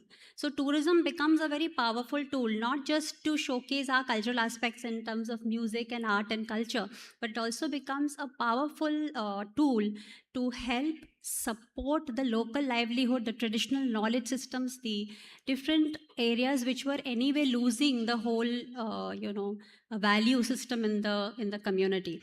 So I just bring this discussion on a separate note that the culture is not just related to what you can see evidently in terms of music performances or art and culture, but culture comes in terms of day-to-day life of people. And therefore, when a guest is actually going to an area as a guest of the area, I think it's a privilege for that traveler to come and see these things naturally in that natural environment. And in fact, this is the only reason why people also repeat their trips in an area. It's not about seeing something one-off. You go to Agra and see the Taj Mahal, probably you'll never visit it again. But if you go and meet somebody in a family, be a part of a festival, probably you would like to just go there again. And that's where the repeat guests also come in picture. So, I'm going to give you just 3 very evident examples. One of our villages, Upper Himalayas, there was a big issue about shepherd community. And in these villages, there were hardly any people doing sheep wool weaving. So most of the people who had sheep, they would burn the wool. There was no other way they could use it. With tourism, when people started going there, they appreciated the few people who were using the sheep wool and knitting sweaters for their own and encouraged them to also sell these to the travelers. Eventually, we are seeing a revival in this culture of working in with wool. And unfortunately, the whole wool which was being burnt by the shepherd community is now being again starting to get used. And even some of the school students are interested to understand how this community is trying to restart this whole concept of using the sheep wool for making woolen items. Similarly, in Modekera, in Kerala, where we started working in 2010, saw the first women drumming group after tourism actually entered this village. They were encouraged to start a drumming group, which I think traditionally is done by men, is what they used to say. And they received the approval from the social side, and they now not only perform for the guests, but they are also performing in religious functions in temples. So Similar, the last photo, which is always my favorite, is when a lady, an old lady in a village, again in the Himalayas, you know, how they are building pride even in their natural surroundings, something which was lost. People were hardly bothered to see the mountains or the birds around them. Suddenly you see that people are starting to become more close to their surroundings, more respectful towards their natural resources, because it's again linked to the income that's being generated by the travelers who are coming, who are appreciating the nature and the surroundings around them. So they sort of start to develop a pride in what again they had been neglecting or completely had lost about it. So another good impact of how tourism, you know, can be very powerful. And going now, because I also is very much involved in the work of the International Center for Responsible Tourism. I also am I'm the director in the Global ICRT Global, as well as I'm a board member in the ICRT Foundation. With the work that we do with the International Center for Responsible Tourism, led by Dr. Harold Goodwin, and of course within the audience is another founding member, Mr. Rupesh Kumarji. So we also organize annual ICRT Subcontinent Awards, which are for responsible tourism practices. I'm just framing one of the few examples. This particular village in Sri Lanka was the winner in 2025. And they have reported that ever since the guests have started coming there, many of their traditional farming practices which were lost, have been revived, because people have been asking them to serve those kind of food in the village. So again, an evident example of how things can again be revived because of a request from a guest. A very interesting example, again, another winner of our awards. This is from Vietnam. The building, that red building you see, is a traditional bath, a herbal bath system, which is used by the local community themselves for their own treatments. And after years of understanding what tourists can actually bring into the village, because they were very conscious as a community not to have too much tourists in their village, and which is very good, because they were very conscious about it. And they eventually, after a lot of persuasion, opened this bath to travelers as well. So they were not doing this traditionally. They did not start this to introduce for travelers, but this is something they were doing traditionally. But they then also invited the guests to be part of it, and it becomes again a very big privilege for the guests to also enjoy this treatment. And this is not just a cosmetic thing, it's also a proper treatment therapy which the traditional women in the villages do, and it's been again passed on from generation to generation. So another excellent example of how tourism is such a powerful tool. And needless to say, I mean, as we all have been speaking from afternoon, that certainly Kerala is the global leader, and the leadership is accepted worldwide. I think ICRT, wherever we are, we go, we share this experience, not just to showcase a model, but also to share the value of knowledge and experience sharing that can help other projects elsewhere in the world, because this is a very, very powerful way to spread the knowledge from one state to globally. So and I think the whole the foundation of the work is set on community participation, and that's the thing which I mentioned at the beginning, that the power lies in the community leading it, the power lies in their involvement. And I think the whole power of here working in Kerala, seeing the different success models in Kerala, the best practices in Kerala, it is evident that everything is very much led by the local communities that make it so strong, as a responsible tourism product. So here are some of the pillars: community ownership, revival and promotion of local culture, environmental responsibility and sustainable practices. And of course, these are very replicable examples. When I say replicable, is the thing I want to go back to. The next slide. Next.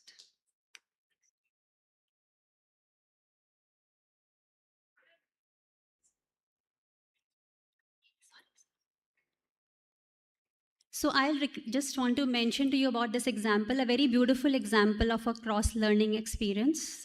Since I'm also personally working in a project in West Bengal and Sundarbans, which is very touristy area. It's full of mass tourism. And since working there for about a year and a half, we were able to get a group from the local communities of this Sundarban region to Kerala for an exposure visit. And this visit was conducted in the very successful Kumarakom area, where the communities were able to exchange, learn from what is being done here. And the impact that has created is unimaginable, because when we went back to Sundarbans and gathered the feedbacks from the people, they are very used to seeing tourism as a very standard way of operating it and standard way of commercial tourism that they have seen. But this group of people have now become like our ambassadors in that area to propagate about responsible tourism. Why? Because they have seen this here on ground. It's not that somebody is just showing them on paper. So now when they went back, they have been only speaking about, how clean the area in Kumarakam is, what systems you use for waste management, how the community is offering village life experiences in the villages, how that can be easily replicated in their region. So for us, this is such a powerful way to explain them how this can be achieved by just bringing them here. And I just feel that this whole power should be used further. And I would say that, there are so many things that has been suggested by our esteemed panelists, which I'm sure can be incorporated. But from my side, as a practitioner, I feel that Kerala should be, a learning center. There should be some opportunities for people to come and learn. And in that bargain, I'm sure that if there is anything further for Kerala to learn, there'll be, I'm sure, some exchanges which even Kerala can pick up from the people who visit. But this is certainly a suggestion from my side that it should be formally offered as an educational center also. So I would just say again, reiterating my point about the whole thing, that the future of tourism isn't about seeing more places; it's about seeing through more eyes. So let the community be, lead the narrative, and let them be at the front face. And I think if that is the case, then no tourism. We don't need to talk about responsible tourism, because it will become the normal. And I think Kerala as a leader will lead that, because they've already led the tourism movement, responsible tourism movement across the world. And now the whole mainstream of tourism, if it becomes the normal, the responsible tourism term is not to be used further. I think that should be achievable for Kerala. So I hope that is the vision of 2031 for Kerala. Thank you.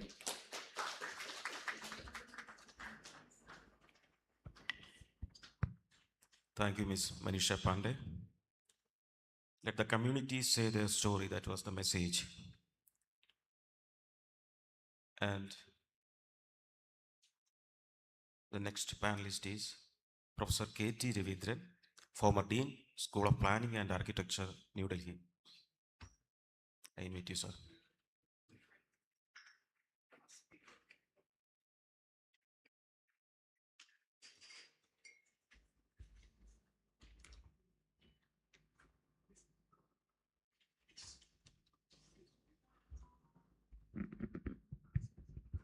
At the onset, thank you all for staying back, because I think we have consistently lost half the crowd.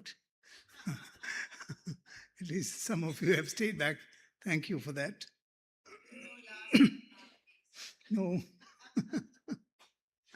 Well, my presentation is not exactly about tourism. It is more about heritage strategies. Yeah.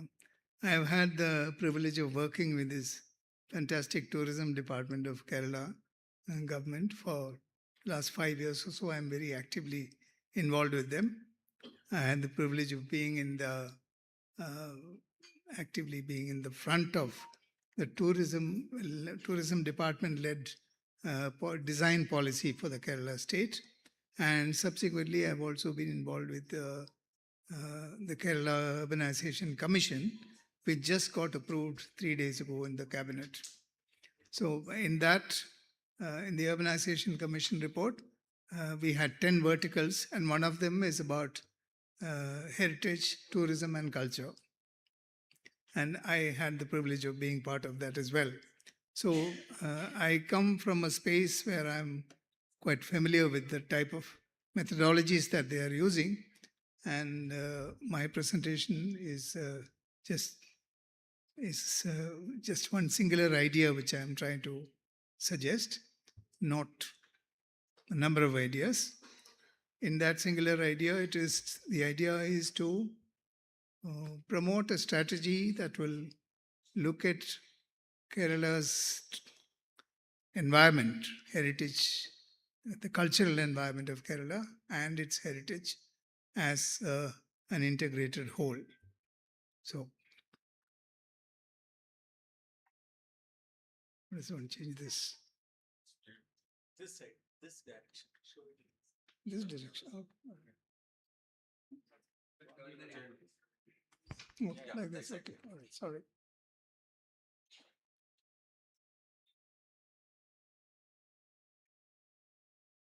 Let's one go back. Okay, it's closed. I think. No, I want to go back to the first one. Back, reverse. That side. Can you? It's not going. Okay, it's gone back. Sorry. Let's go back. Touch it lightly. Okay. Yeah. So it's just a diagram to demonstrate the idea that these things have to be seen as an integrated whole, that they should not be seen as separate things. First and most important part is natural heritage. Then we have built heritage. Then we have what I've called living heritage. Yeah? Now, the difference between these three are that natural heritage, as we know, we live in nature, and it's our interaction with nature which defines what our culture is. So each biome, each area, each locality, each fragment of nature has a certain rhythm in it, and it's that inner rhythm which we express as our culture. In other words, there is a continuum of nature and culture, nature being the external environment, culture being our internal environment. And the shifting point is our consciousness, where we modulate our response to nature into a cultural activity. So, in other words, in this continuum between nature and culture, you alter one of them, the other will automatically change. So it is very important that we see both culture and nature as one entity. And I think this is also very central and key to Kerala, because in Kerala, we know that we don't have Taj Mahals and Ajanta Ellora and so on. What we have is the fine texture of life, which is expressed in our green environment. So it is that texture of life which is actually the essence of Kerala's tourism, and that is what we need to promote. Yeah, when we talk about promoting it, it means not promoting at the expense of nature, not promoting it at the expense of culture. So attaining that balance is the critical factor. So this expression of the biome becomes our language. It becomes the language is the music of our culture. It becomes the art form, performing art forms. It can become architecture. It becomes urban design. It becomes literature. It can take many different type of forms. They're all expressions of the same rhythm. That's why we have the same language spoken with a different music in Trivandrum and in a different music in Kannur, because the biomes are different. Yeah? So there's a continuity as well as there is a differentiation that is continuous.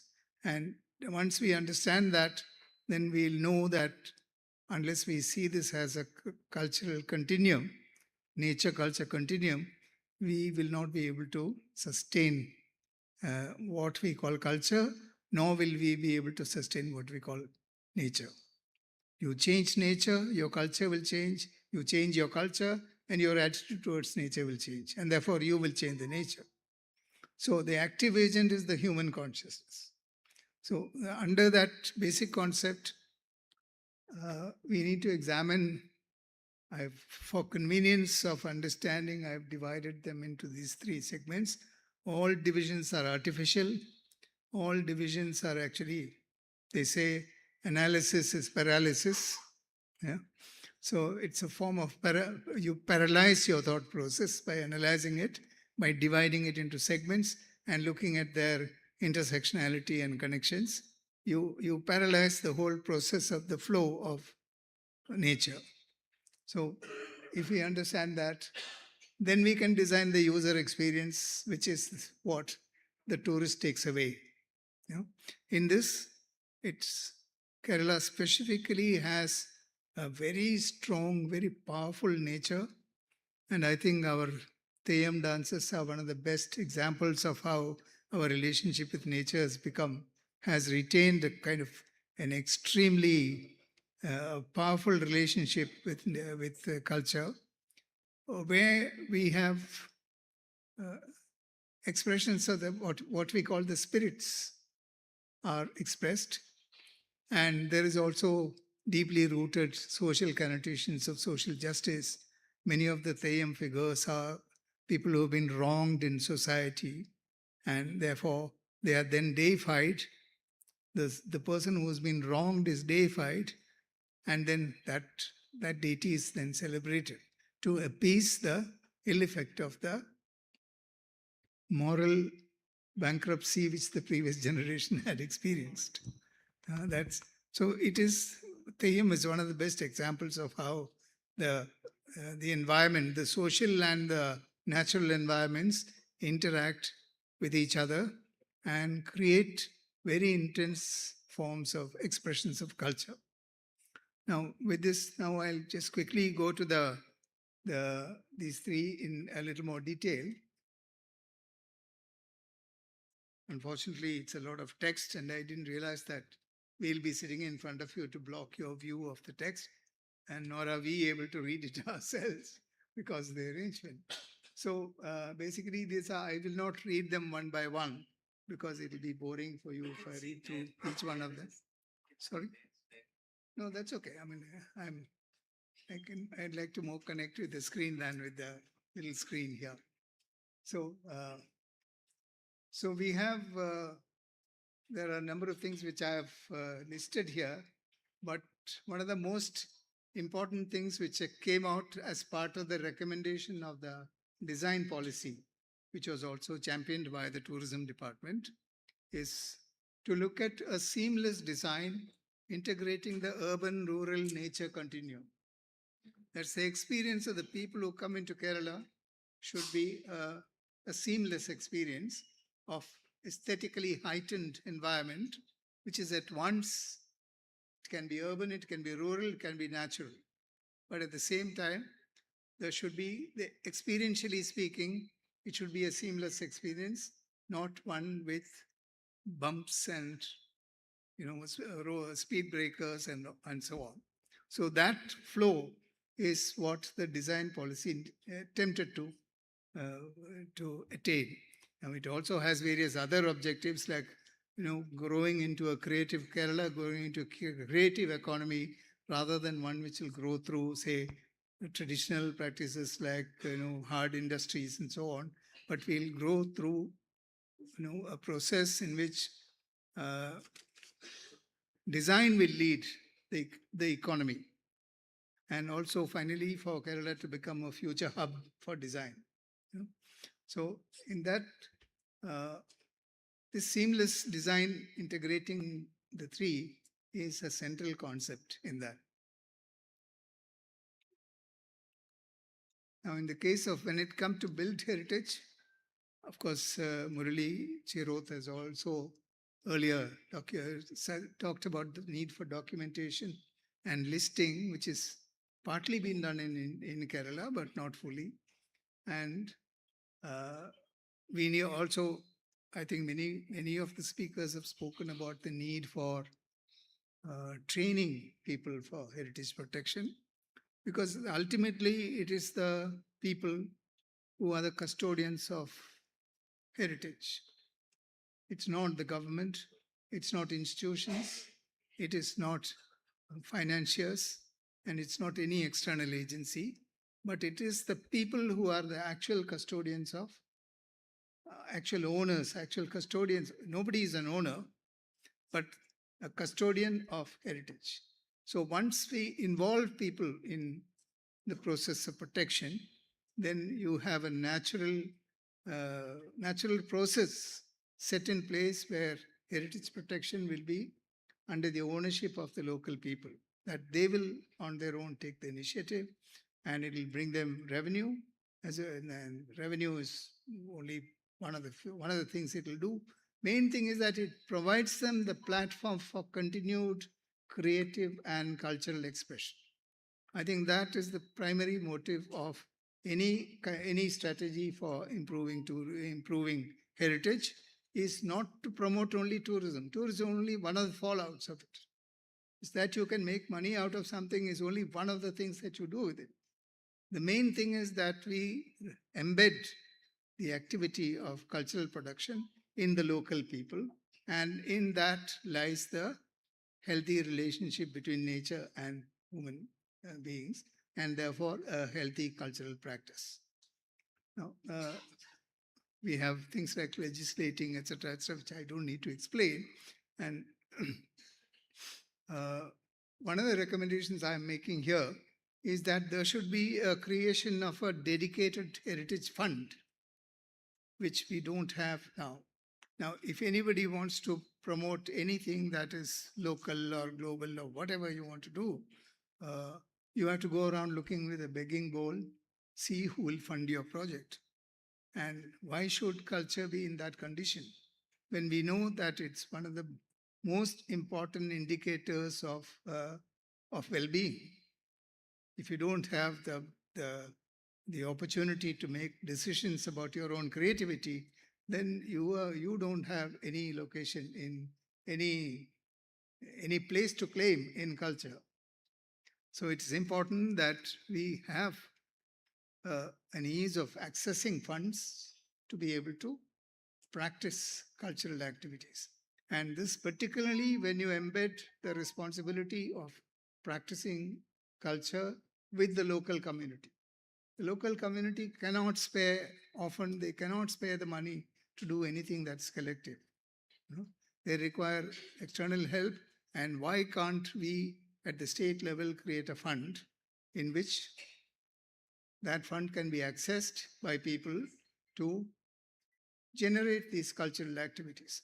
We have something called a National Culture Fund at the national level, and I'm sure even the people who wrote that regulation don't know where that money is. No one knows where it is. Nobody knows where it is going, because the mechanism for dispersing it is not in place. So unless you have an administrative and governance mechanism which is sensitive to dispersal of that money into correct type of sources, that cannot happen. So one then goes back to the concept of the collaborative development that he suggested.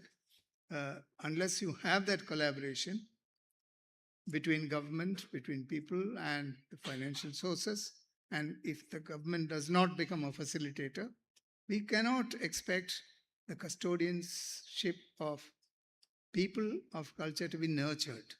So that's a very important thing, to create that state level cultural fund.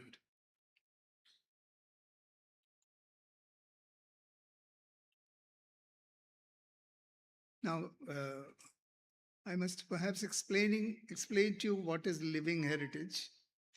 Living heritage is,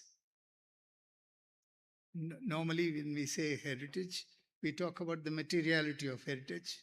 We talk about buildings, we talk about art objects, we talk about crafts, we talk about fabric, we talk about all kinds of things. The materiality of heritage is what we refer to as heritage normally.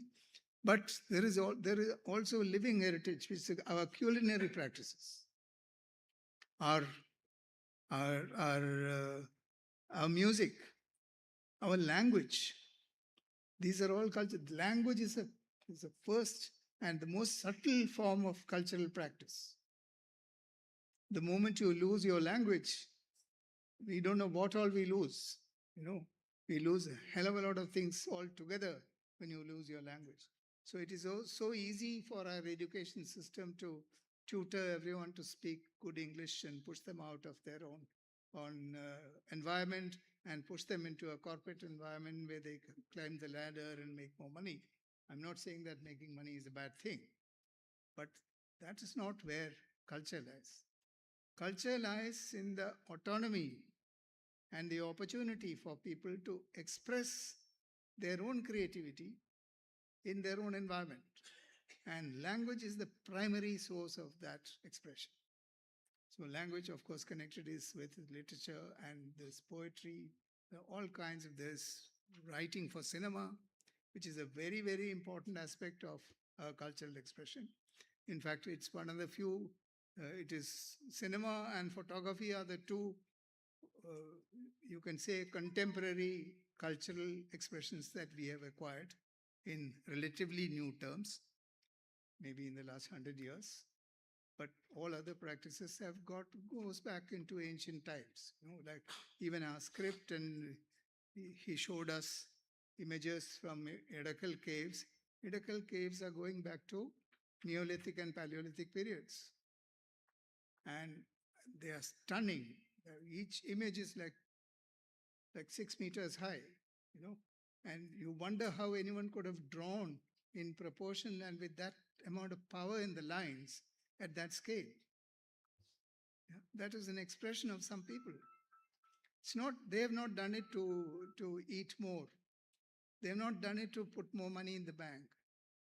They have done it out of some urge to express. Yeah? And it's that expression is what we need to protect. And Edakal Caves, I think, is an excellent example of that. And thank you for bringing that out so powerfully in your talk. It also has lots of scripts. Tamil Brahmi script is found inside Edakal Caves. Of course, there might have been many, many thousand years of generations of people engraving on that same rock face. Yeah? And it cannot be perhaps dated to just one period. And I'm sure that Tamil Brahmi is perhaps one of the youngest inscriptions in that place.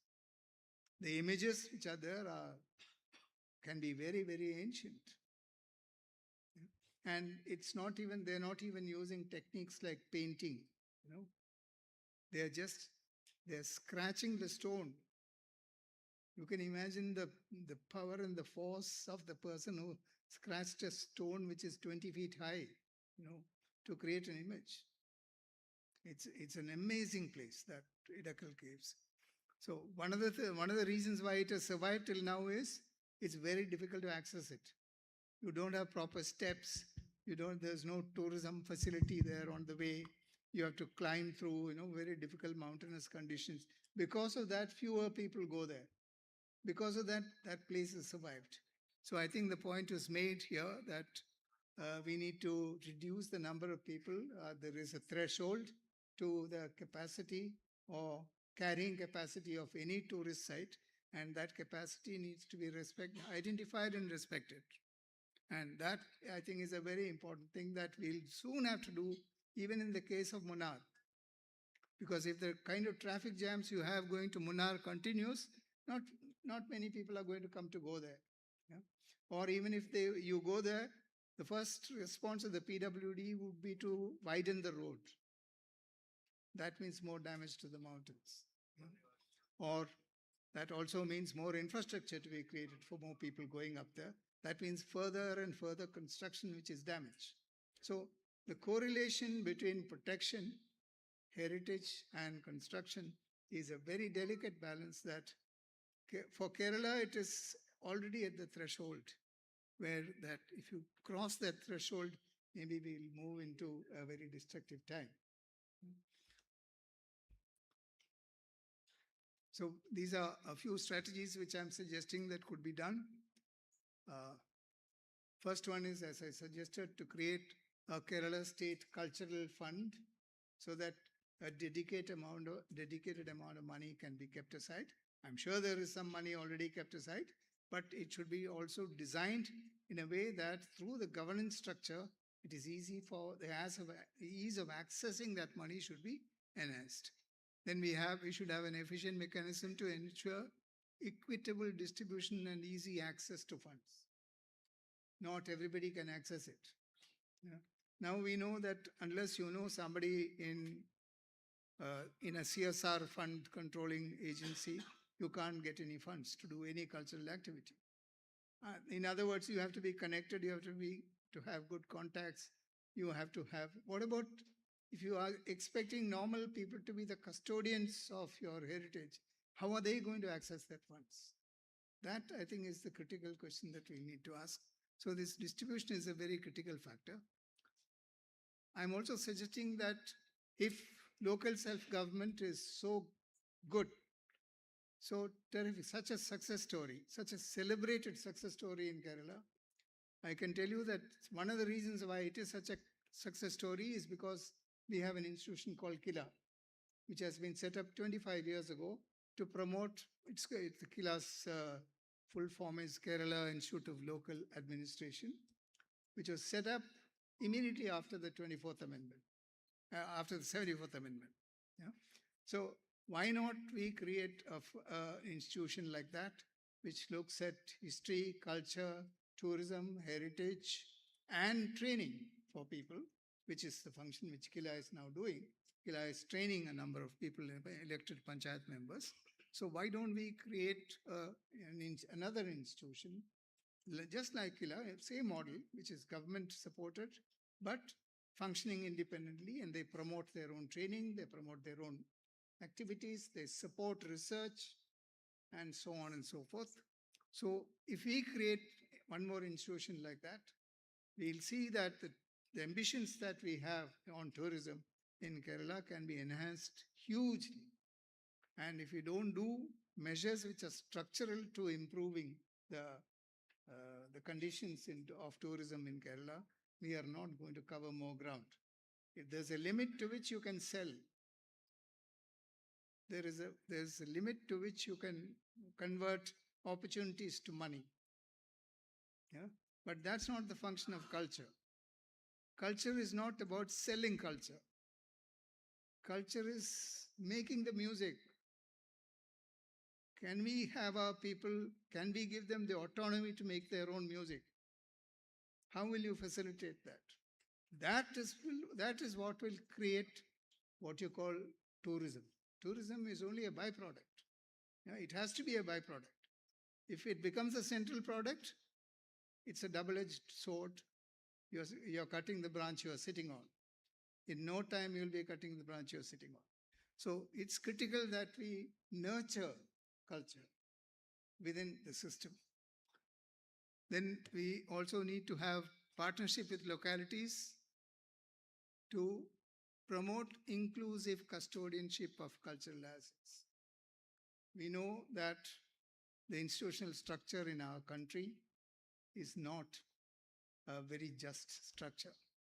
We know that large number of communities who've been traditionally underprivileged, who had no access to assets, have been isolated in our system. And we cannot expect that if you simply pump money into a system, an existing system will be able to sustain culture in a proper way. If you want accessible, equitable kind of cultural activity, we need to create the structures which will promote that equitable activity. And that is very important when we talk about custodianship of cultural assets by local communities. This word locality itself is a very interesting word. If you look at it from a conceptual frame, locality has very deep meanings. It simply, it can even be defined by the accent with which you speak your language. That becomes a locality. You know that you move from one place to the other, you speak, the person who speaks, someone from Trichur will say something in a certain way, and someone from Kasargod will speak in totally different lingo. Yeah? And that is not understood by someone who comes from Trivandrum. We know that, I'm just giving you extreme examples, but we know that from place to place, we have the music of our language is changing. Yeah? And perhaps it is that music that defines what is locality. I mean, it's very important for us to understand the depth of the word locality. We use it very loosely to say locality, simply to mean like one area where people are in physical contact with each other. But that's not the real meaning of locality. So we can go on for a long time. So I'll quickly move to the last point. So we had suggested in the Urban Commission that there should be more focus of development at the district level, rather than looking at master plans for cities as the driving factors to define what is an economic territory and just chasing GDP after GDP. Let us look at the biome, or at least let us look at the locality as defined by a district, because the district does not have urban and rural boundaries. It doesn't have natural and man-made boundaries. It's a sub-region in which there is a certain type of natural system which has given rise to a certain kind of culture. So if we move our focus from the cities and master plans to looking at regional plans as the new method of defining our administrative boundary, then we'll have a more inclusive kind of location. Also, from the climate crisis perspective, the natural entities do not recognize urban and rural boundaries. They are artificial boundaries drawn by us. For what purpose? What is the difference between an urban and rural? I don't know what is the difference. Basic difference is that what you call an urban area is more bankable, and what you call a rural area is less bankable. I'm not saying it's not bankable at all, but there are banks which function in the rural areas as well. But it's just a factor that's defined by the financial consideration. But there's so much more to culture, so much more to living, so much more to quality of life when you come to defining a healthy relationship between nature and culture. Now, with that, I'll stop. Thank you very much for giving me the opportunity to speak. Thank you.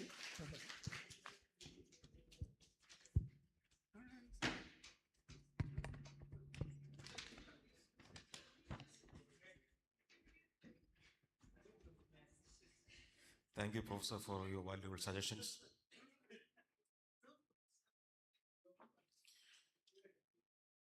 വീട്ടിലേക്ക് മടങ്ങുമ്പോൾ അവസാനത്തെ പ്രസംഗമാണ് നമ്മൾ ഓർത്തിരിക്കുക എന്നുള്ളത് കൊണ്ടാണ് സാറിൻ്റെ ഏറ്റവും അവസാനമായി പോയത്. അടുത്തതായിട്ട് നമ്മുടെ ഇനി ഡിസ്കഷനാണ്. നമുക്ക് കുറച്ച് സമയം ഉണ്ട്, വളരെ കുറച്ച് സമയം. അപ്പോൾ പാനലിസ്റ്റുകളുമായിട്ട് സംസാരിക്കാൻ, ചോദ്യങ്ങൾ ചോദിക്കാനുള്ളൊരു അവസരമാണ്. സോ മൈക്രോഫോൺസ് അവിടെ നിന്ന് കൊടുക്കണം. ചോദ്യങ്ങൾ വളരെ ബ്രീഫായിരിക്കുക, കാരണം നമുക്കറിയാം സമയം കുറച്ച് അതിക്രമിച്ചിട്ടുണ്ട്.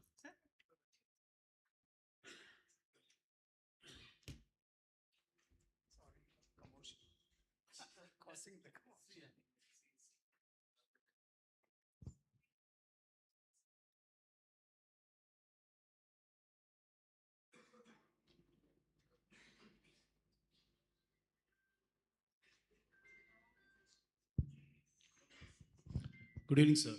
I am Ajay Kumar, Secretary, Kerala Folklore Academy. Sir, I have a question to Dr. Ravindra. Sir, is it possible in a multilinear culture, the local culture may sustain or not? Because the universe it is one village, one culture, one language, like that. It is moving very fastly.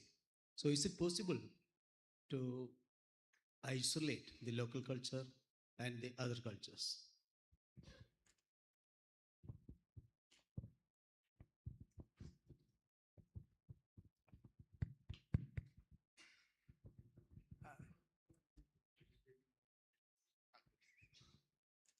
Mr. Ajay, can you repeat the question?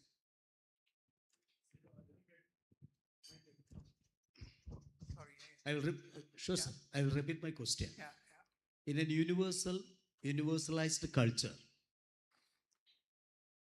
from the year 1992, the globalization is already done. So an universal culture is gradually going up? And is it possible to sustain the local culture among the universal culture? That is my question. So you have to answer. My question is to you, especially to you. Oh, sorry. You see, it's not that there is something called universal culture and something called local culture, which is mutually exclusive. Different layers of cultures parallelly exist at the same time. It's not that there a certain culture becomes dominant because there's more money pumped into it, not for any other reason.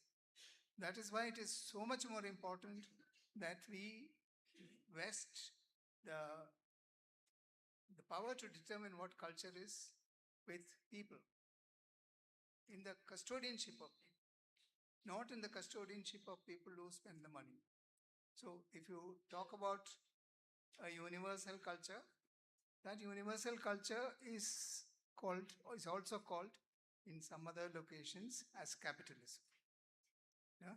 It is just money which is flowing wherever there is room for it to flow. Like water, it will go and flow and fill that place. That's how global money works. Yeah?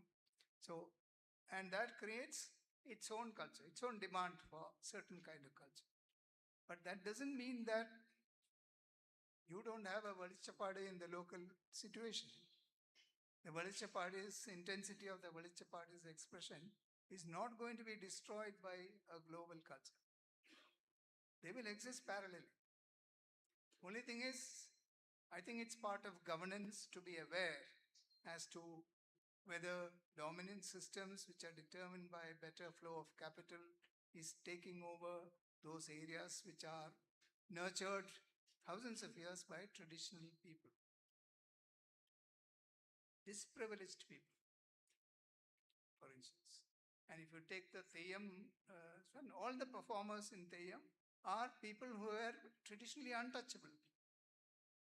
The moment they adorn the cloth of the Theyyam and they look at a mirror, finally after the makeup, in that one glance they're transformed into a deity.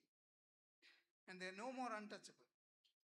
So the local landlord who's actually used to traditionally finance the Theyyam will come and bow his hands, put his hands together in front of that untouchable man at that location.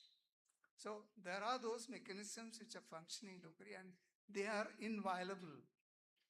In my view, they are inviolable cultural expressions.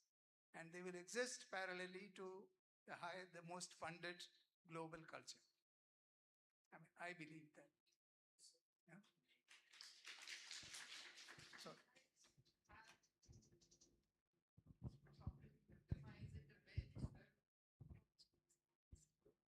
Just to problematize this a bit, we keep talking about this dominant culture. I'm very worried about every single example that is coming over here. You know, about this sense of religion being culture in a sense. And that is worrying for me. And I think that questioning has to come a lot, that how do we make sure that Kerala knows itself that it's a diverse culture. It's not about selling, it's not about telling the world, it's about you yourself knowing, being that, like everything. I mean, every single festival, every single act is, whether it's your food, whether it's your language, there is so much of this diversity. And again and again to say it's only the temple festival, it is only the Kathakali, I'm just very worried about this notion of what Kerala culture is being sort of marketed in a sense as, through the need of tourism, through the need of today, actually, also very strongly today. This needs to be, and I think we are the only ones who can counter this. This is why it's very important in Kerala that we talk about we talk about also contemporary things, you know. I mean, for me, film is so important in terms of culture because that is where we see contemporary culture actually being played out. And that is why the film festival is such an important event. It is such an important event. And sometimes I feel um, we are not paying enough attention to these. I mean, we're only treating them as events. They are actually cultural markers, they are cultural formers, and to just not to say every year, yes, we'll have it. Yeah, but what is happening? What is happening within that is, for me, very important. We don't even have, unfortunately, we don't even have a space to have the event, you know. So, I mean, sorry to have to bring this up, but it is a fact that let us be wary of the fact that Kerala is not one, not one monolithic kind of space. The beauty of Kerala is actually this kind of, yeah.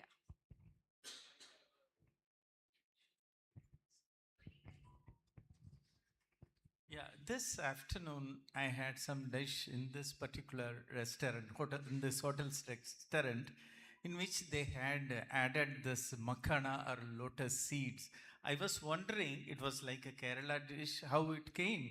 And similarly, visited some of the guest houses in Tamil Nadu where most of the workers are from Bihar or Bengal. They are the cook. I really found even the sambar they make has changed in terms of this is something very important. We cannot see culture as something as static. You know, it undergoes a lot of change.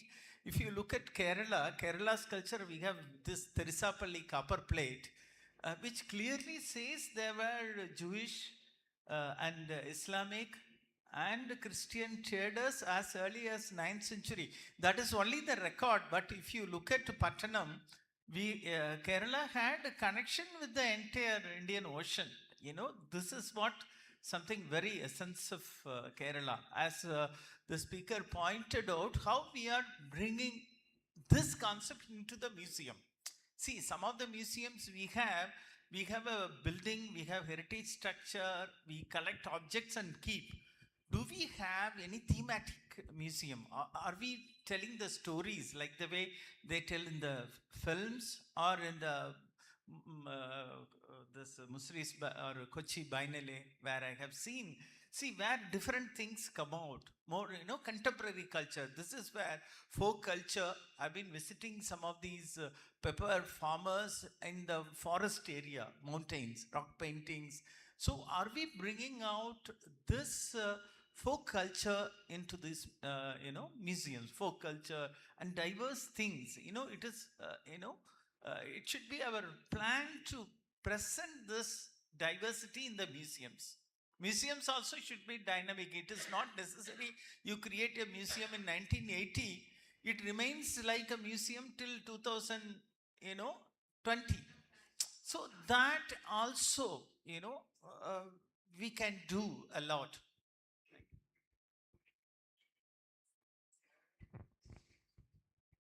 I feel somewhere tourism is to be blamed. I have to say this, and I remember actually Aman Nath, who started Nimrana Hotels, once telling us that Hotka, which is UNDP project of rural tourism, which was celebrated for a long time, and he was there to visit it once, and he said we got late for some reason and arrived there very late in the evening, and everybody was waiting for us in their traditional clothes. They welcomed us, and it was lovely. And then a few minutes later, we saw them scurrying away on their motorbikes in their jeans. They got into their jeans and ran away.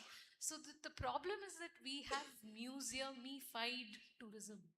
We want people to see what is authentic, and I think that conversation is ongoing, at least in our universe now, of what is authentic. And if a community is adopting something, and very often it's not just adoption, it also gets adapted because there is some syncretism, something that happens out, and some embroidery in the salwar kameez which someone is wearing in Kerala will happen, which will not make it look like a salwar kameez that you see in Delhi or Punjab, right? So that kind of shift happens, and I think if tourism doesn't apologize for it, I think we are better for it. I know it seems again counterintuitive, but simply by imposing the idea of what is authentic, we have, well, done a disservice to ourselves and to the culture of a place which is evolving constantly.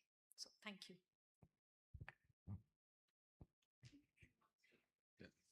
Yes, good evening.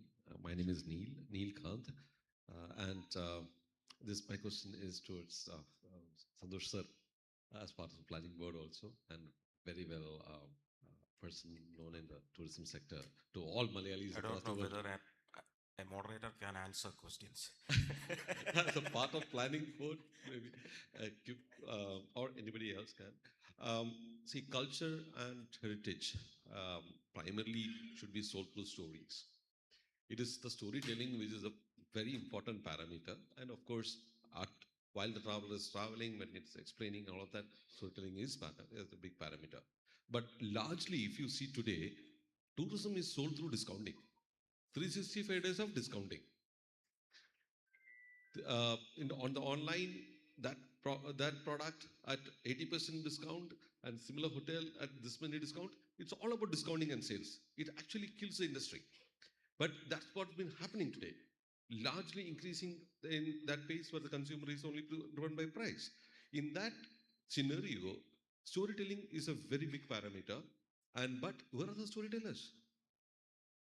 Yes, on the sites we are developing guides and everyone, but actually there's a big vacuum available for storytellers as businesses selling travel. And this remains a very niche sector and a small sector, very few people. So, how can we inspire? I mean, I'll go for the words of Suhasini Madam. She said, you can take a Malayali out of Kerala, but you can't take Kerala out of a Malayali. So with that perspective, how can we use the diaspora of Kerala, which is about 50 lakh people across the globe in India and abroad, to talk of Kerala, inspire them to invite people to Kerala and to see the true Kerala? And can planning board be able to do something to get into that mode of selling? Because that is the easiest bit of thing that we can all do and achieve the concept of sales and improve net tourism revenues and cultural selling and heritage selling. That was the thought. Yes, we have already started the process, and Law Kerala Sabha is initiating on it. I don't know whether you have heard of that. The diaspora is actively involved in tourism promotion of Kerala right now. But we are discussing these things for 2031. I am sure by that time, the concerns you have raised will be all answered and will be settled. Thank you. Thank you. Now that we have exceeded our allowed time, I invite Dr. Rajan N. Khobragade to summarize. Dr. Raj is the Additional Chief Secretary of Culture Department.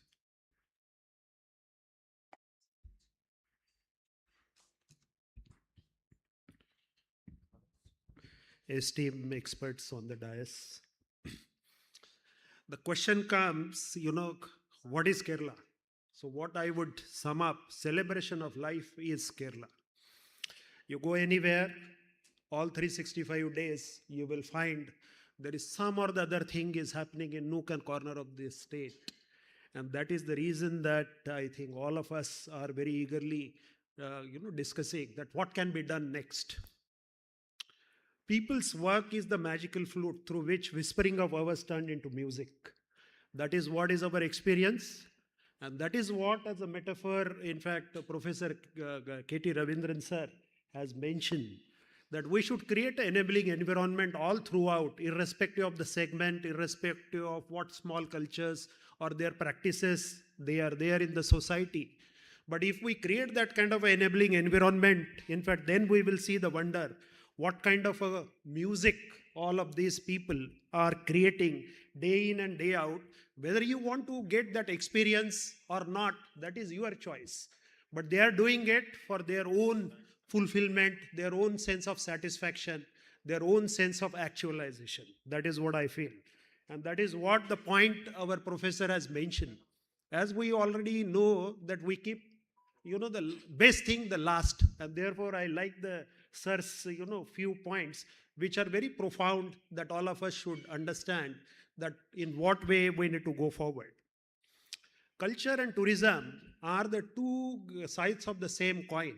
But when I toss, it doesn't fall on one plate. It stands like in a cholet, a vertical thing, because you have to have that balance. And if that balance is there, then only it will stand. So when I toss the coin, it always stands this, because we have to see how we will take the culture forward.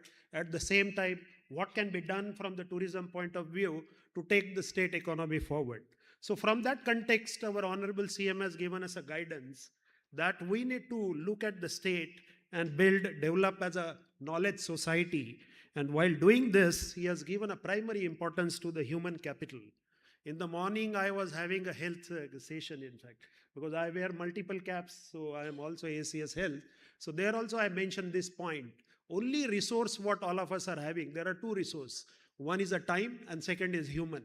So how we spend our time, that decides what human resource we will have. And therefore, our Honorable Chief Minister had given us a guidance that we need to have a focus on human resource, and that human resource development need not be only focused as our science and mathematics and arts and the regular subject, but all these other facets of the human development that has to be developed, and therefore there is a rightful importance to culture. And from that viewpoint, the next guidance comes that no one should be left behind. Now, when this line we read again and again, then we understand why there is a budget provision for doing a folk art festival. Why there is a budget provision, why we have to see if we see some of the archives or archaeologically important places we need to preserve. And it is a matter of pride for all of us that there are systems and the policies which are in place to promote culture and tourism, and also to do various development activities in archaeology, archives, and museum department. So our Honorable Culture Minister also has mentioned the bottom line is to make creative society, and through that we are going forward. But our experts, they have given us some critical input, and that is very valuable. For an example, culture is heritage, and we inherit that, and we need to pass it on, because posterity is going to decide when all of us, this intelligentsia and many more in the society and throughout the state, when we are discussing whether these guys have done a good job or not, that will be decided by the posterity. And say, perhaps we fondly recall that 2047 is the time we will look back and see what their fathers and their forefathers have done. So we are having an enormous responsibility to see that whatever this critical things what we are noticing as a gap, that we need to make it up and go forward. So in a development paradigm, in fact, we always do a work continuously. It is an incremental increase what we need to do. And I am very confident that the successive government and last 10 years, what the government has done is huge, because the guidance is we have to have an inclusive, equitable, enabling environment. And that environment is existing, and therefore we get a Palestine film into our international film festival. We get the documentaries which are very provocative, but at the same time, we don't say that we will not show them. We go all out the way to get all the permissive sanction and make a point that the creativity cannot be restricted, but creativity should be given all the freedom. Then only that questioning will happen indefinitely, and through that questioning and that discourse, we will get the output. So that is what is Kerala. Kerala does things differently. we are always having a some or the other point to do improvement. But let me tell you, as an officers, me, my colleagues, Biju is here, who is the tourism secretary, Shika is there, director culture, Dr. Divya is here, all the officers who are here, and also in the field, all of us, we single-mindedly take a look at what all the specific action plan we need to do. And those action plan, Murli has already mentioned. There are certain areas which he has mentioned, which I will tell you. Regarding, in fact, archives, archaeology and other things, I'll take an example of Edekal Cave again. What we need to understand and what we need, take it to the society, when we go to the Edekal Cave, like Professor Ravindran has said, we need to imagine that I am there during that time. And if you start doing this, then only you will really enjoy the monuments and the museums. You need to get into that era and start visualizing whether I am having that capability to do the same work, or whether I am the subject who was along with this artist. In fact, I was a helper. Now you will have one set of experience. The next time you will go, you should have a different thought process in the same cave.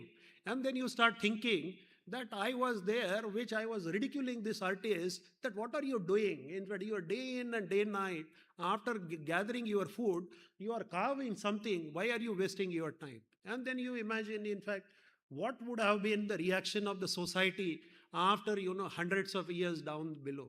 So, dear friends, you and me are having that kind of a responsibility. What kind of a carving we are going to do when we are going to do a policy paper to look ourselves in 2031 and also beyond by 2047. So in a health parameter, I have given a hypothesis that every year there are 3.5 lakh babies born. Now we will engage with them in such a way that whatever, sustainable development or responsible tourism and all this concept or the design concept in the building and all those concepts we should start giving all this future generation right from now. And I have done the calculation, there will be around 70 lakh babies in 22 years. When we will reach, 2047, we will have all this equipped citizenry who will have such kind of a future that, whatever is a learning process, what we are learning now in our present day, we are putting it to practice. That is what is required. And from that point, I would like to also mention some of the stalwarts who are sitting. That is again out of experience. When we wanted to declare that TB elimination is happening in Kerala, WHO said we don't give sub-national certificate. Then we said that, okay, we will have a more difficult parameter and we will give our own certificate. Then they decided giving it to subnational certificate. Kerala has already got that subnational certificate. Regarding UNESCO, they are having a very difficult condition. Along the monument or this important site, they say that I think 5-kilometer perimeter, there should not be any habitation. Now in the state of Kerala, that is impossible. 40% of land is underwater. Remaining land is for habitation.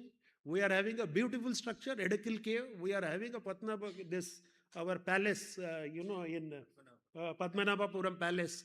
Now we should do something. We should say that by giving this restrictive requirement, in fact, you are doing injustice. And we would like to see 500 down the line, whether the structures are there or not. So please reconsider. You may be there in some of the national committees or somewhere. From the department level, in fact, we will try our level best to bring in that dilution. And therefore, this one missing thing, that we don't have a UNESCO site, that will also become reality. Second thing is our advocacy with Tamil Nadu government will also work out. If we do a good, some kind of a package, I think that palace and all will become a magnet for a development like anything. So that can be also thought of. So these are some of the, futuristic things. But my colleague has given me a note. I was requesting Biju that, few years back I was in tourism. So I have already forgotten tourism. But he says, no, sir, you please mention few things. So I'm extremely thankful for all the experts who are here on the dais, and also some of you who have asked the critical question. But what I would like to mention, especially some of the points what our experts have given. Suhasini Madam has told us that preserve the heritage, including buildings and everything. Because we feel that buildings, they don't speak with us, but buildings also speak. You try it out, these are some of the experiments what we should do, that what these ancient buildings are telling us. because there is an enormous history embedded in each of these buildings. And every time you go there, the different story will come out. So Madam has already given us that, point. Second, religious tourism also to be focused. No matter, in fact, there are other things, our founding principles, our secularism is already there. But if it is helping tourism, in fact, we need to take a look at that. Then we got, from Payal Kapadia, the very profound thing that the creativity is not a, somebody's property. It is a public good. And that is very profound, because that if we imbibe and, do that willpower, which is required to do that kind of a, principle, foundational thing to do and take it forward, that will be possible only to the state of Kerala. And we will have that opening of the asking critical question and taking things forward. Madam Bina Paul had also mentioned about, and we have been hearing during the discussion, many things, that inclusiveness, and then, we need not focus on only dominant culture, but we need to have an enabling environment so that each and every culture, each and every, our way of life, that need to be preserved and allowed to flourish. And if anybody would like to take that experience, they are always welcome. At the same time, I would like to mention that department has been doing a many futuristic thing, because we are the state who organized International MICE conference first. We are the state where village life experience package has already been given. We are giving the training to local self-government, because they are totally involved into the local governance system. And, there are many other things which our department is doing. Shri Murli, who is a chairman, who is also our supporter for taking many creative, ideas in the department. He has given action points related to capacity building and other thing. Selva Kumar sir had given us regarding many other points we have noted, but especially related to creating a good museum where we will have experience and interaction, whatever we see in our museum. And we are having a good series of museums. In fact, we are already having 17 museums from archaeology department, plus we are having another 9-10. And there are some beautiful museums which are in offing, including one museum of spirit, which is recently, declared by government, where we will have a very universal, I think, spiritual thing, which is humanity. And we will have a focus on humanity, by which I think we will be able to build that museum very effectively in our state. There are other, in fact, Anita Mendirata had also shown us some of the success stories. But what we would like to do is, rather than doing something very artificial, whatever is happening in the state of Kerala and whatever our, every community is doing and practicing, we will welcome anybody to come and experience that. What we need is some kind of other packaging, and I think our Department of Tourism very ably doing that. The next one is a little bit of futuristic, which is Swati Banerjee had told us that there is a digital fatigue which has already set in, and that is the reality. But to overcome that, we also very amused when Kerala Tourism does advertisement, and in fact it takes back to me when then Tourism Secretary Amitabh Kant, when he asked us, me, myself, and Venu sir, also Jaitilak sir, we were there at that time working. So he says, how you market tourism? Then he has seen our advertisement. He said, now we will keep it aside. He straight away get the Santosh Shivan to do the the first advertisement. From there, the whole advertisement, the way we market Kerala tourism is unparalleled. The way, and we take a pride into that fact that Kerala tourism, or Kerala, that's the way Kerala works. Our reading room advertisement, or your moment has arrived, still linger in our mind. And there was one very brilliant ad when that F-16 was in Trivandrum and it was not flying off. So then, they have done an impromptu, the campaign that even that F-16 fell in love with Kerala. It's a brilliant, concurrent thinking. And that clearly shows that what actually is happening at a local level, what actually is happening at a society level. That's the way, in fact, this futuristic initiative are taken by the department, very ably led by Biju and Shikha. And that is why I think Kerala tourism name is all over the world. Manisha Pandey has given us, a very good success stories, and it will be very interesting that the one area which stuck to me is traditional things are practiced in every culture. And when we saw the story, I think it was Vietnam story, where the traditional medicine put to use. Being a health man, in fact, it also it enthused me because we also practice very authentic traditional medicine, Ayurveda, and it will be very interesting if we do the circuit. Who are all doing the traditional medicine practice all over the world, and then that can be a new circuit in which we can have exchanges of expertise and also idea. And perhaps that is the reason that our honorable CM has already told us, and on 25th, International Ayurveda Research Institution is getting inaugurated. And through that institution, in fact, it will not be looked at only Ayurveda, but it will be looked at all the traditional health system and then how we can do it. So here there is a research, at the same time application of that research, not only for the curative aspect, but if there are other business opportunity, that is also our thinking, and that is the way we are taking it forward. So if I have to tell you in short, the building blocks of the Kerala culture and the tourism is its people. It's its governance structure. It's women empowerment. It's participation of women in everything. And also freedom of, expressing whatever this any one of the segment would like to express. And out of that discourse, we decide that what are the best thing possible.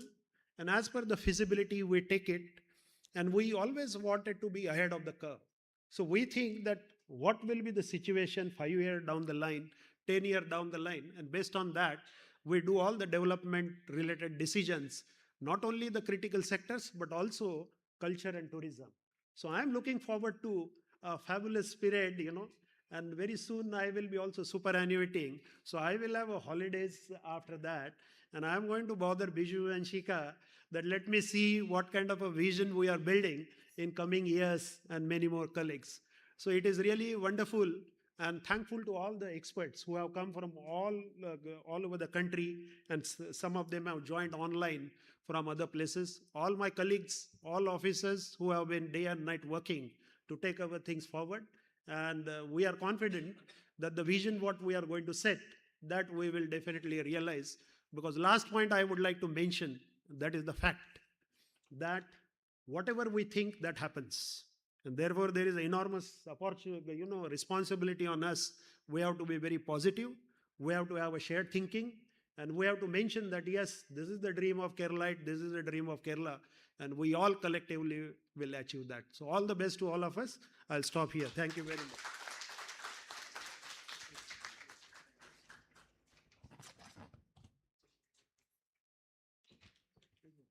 Vote of thanks by Srimati Dhanya Isnaik. Before concluding the session, we would like to have a token of appreciation to all the guests. May I request Rajan Khobragade sir, Biju sir, Shikha ma'am, Divya ma'am, and Sridhanya ma'am to please hand over the gifts. Yeah.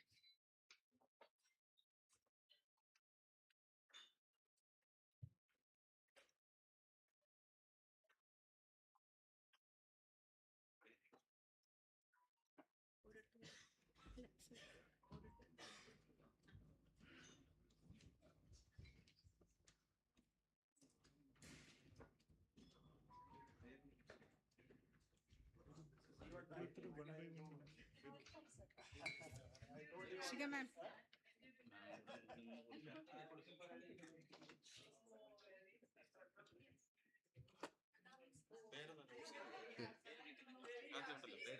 പേര് ആദ്യമായിട്ടാണ്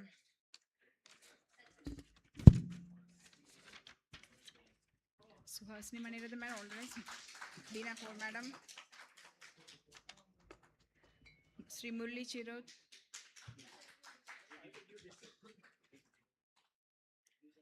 Dr. V. Salvakumar,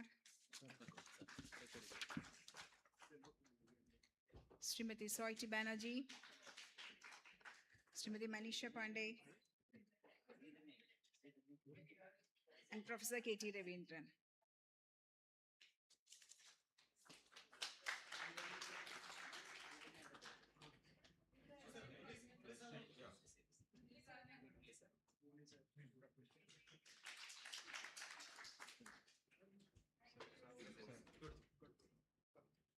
So one more to the moderator, Santosh sir.